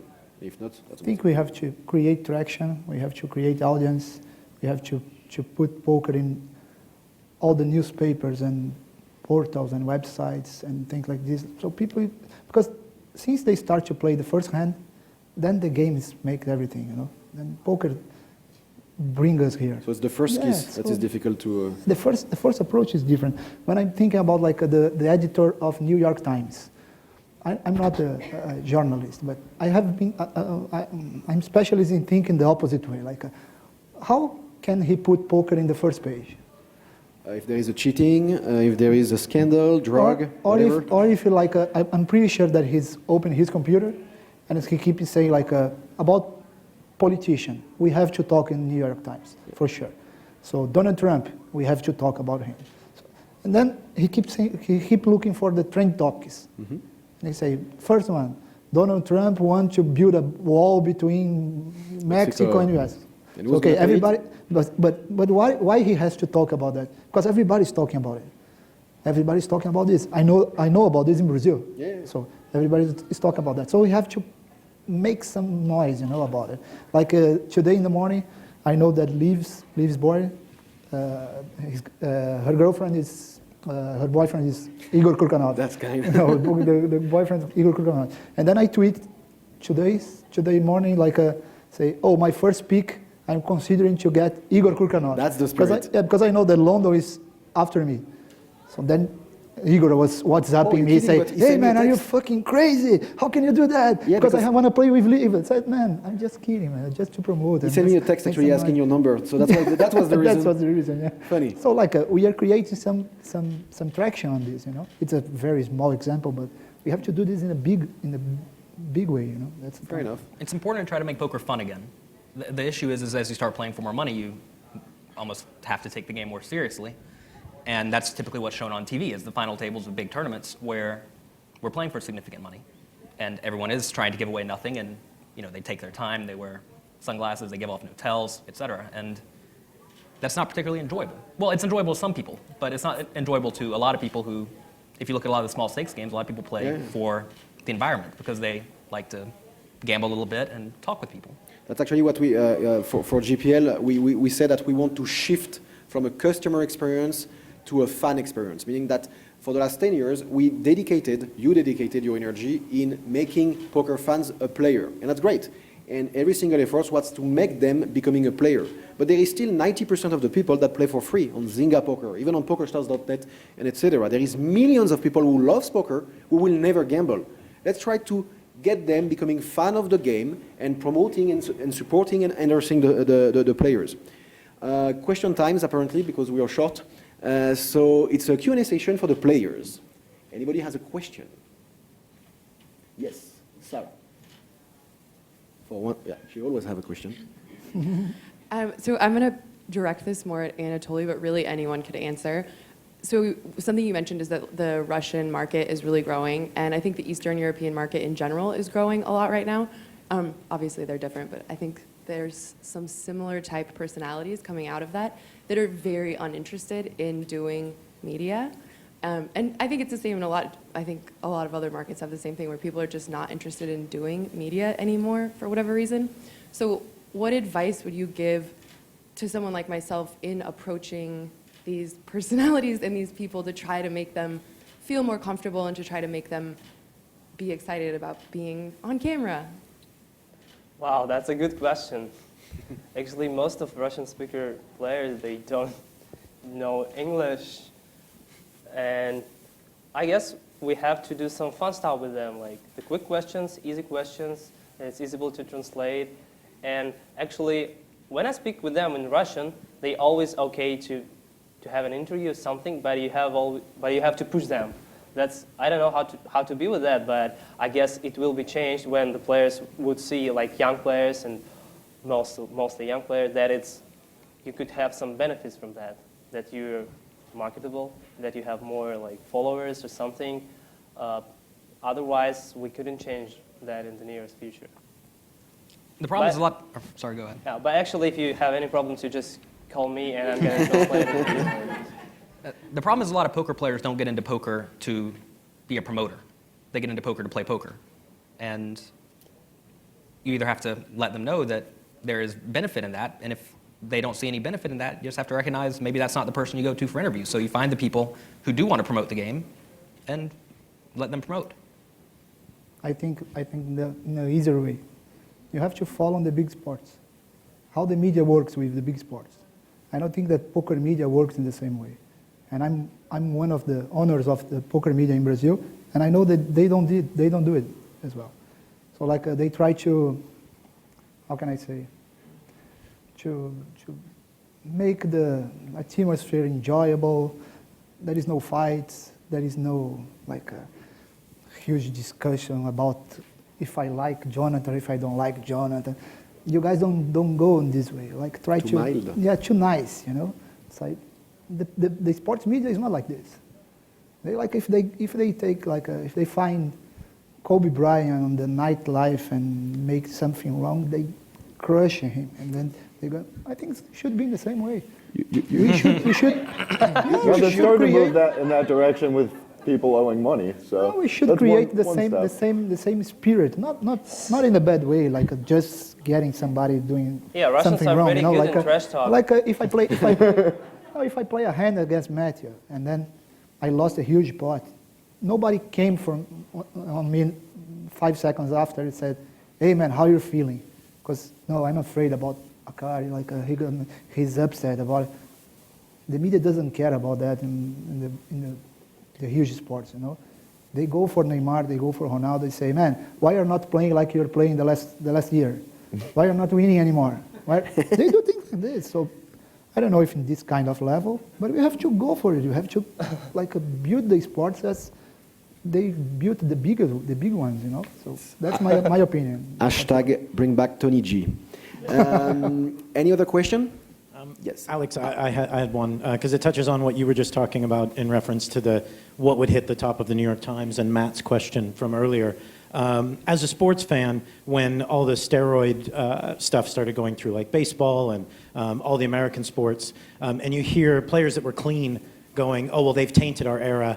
An entire era has been tainted in baseball by steroids and stuff." When you know that every clean player in that locker room knew who the dirty players were. But you don't want to be a rat, you don't want to come out. The Galfond piece is kind of a thing. What kind of responsibility, and poker's weird as well because the financial stakes involved, like you might know a player is dirty in some way with, I don't know, maybe they're a multi-accounter, maybe they're doing something, but you have an edge over them, so you want them to be playing on 4 accounts because you can beat all 4. So what type of responsibility do you believe the players hold in creating a cleaner game so we can get to the front of the New York Times with something that isn't some type of scandal story? That's a tough question, yeah. I think we have to be 100% responsible for everything wrong that we do, you know? If it's wrong, if the guy is cheating or doing something wrong, we have to have the way to punish him. There's not the players that have to punish him. I don't know if the website or some kind of league or something like the one regular sports like soccer. And if we are doing something to promote that he keeps on the game because we have edge on him, we have to face the same punishment. You know, you're not doing the right things. Different punishment in the level, but we have to be punished in the same way. But I don't think, honestly. Since the poker atmosphere is so tight, so soft, when Galfond says something like this becomes huge noise, about it. But I don't see this every day, like everybody's talking about some cheating in Brazil, cheating somewhere. I see like one case a year, something big about one guy that somebody knows that he was playing the final table of something, and but it's not big one. But if something happened, really small thing happened, have to be punished in the biggest way as possible to show the people, and have to make huge noise about it, huge news about it, and like teasing people to tell about it something. What do you think, Jonathan? What do you think about the guy that was playing two accounts on some website? Let him know. Like if he's the guy that he doesn't want to promote poker or promote himself, he just say, I don't want to talk about that, okay? And then leave. But if you ask me, I'm going to say no, he's a cheater, and I think that he's a cheater, and that's it. And somebody had to punish him because I'm not the owner of the league or something that like this. But you have to set the rules, and we have to follow it or quit. That's how it's going to work. And we can discuss about everything. We can help to create the rules about leagues or websites, or if they need the poker players tips, advice, we can help on this, but it's not our responsibility to punish someone. But if we do something wrong, we have to be punished in the same way. That's my opinion. Okay, unfortunately, that's going to be finished for the question. First of all, I would like to thank the panel. I would like to thank PokerStars who is sponsoring and co-funding this event and making it happen. I would like to thank everybody who woke up very early and came today. We're going to have lunch now, and we're going to come back at 1:30 p.m. local time to assist to the first GPL draft day. Thanks again, and see you soon. Thank you, guys. Thank you, General.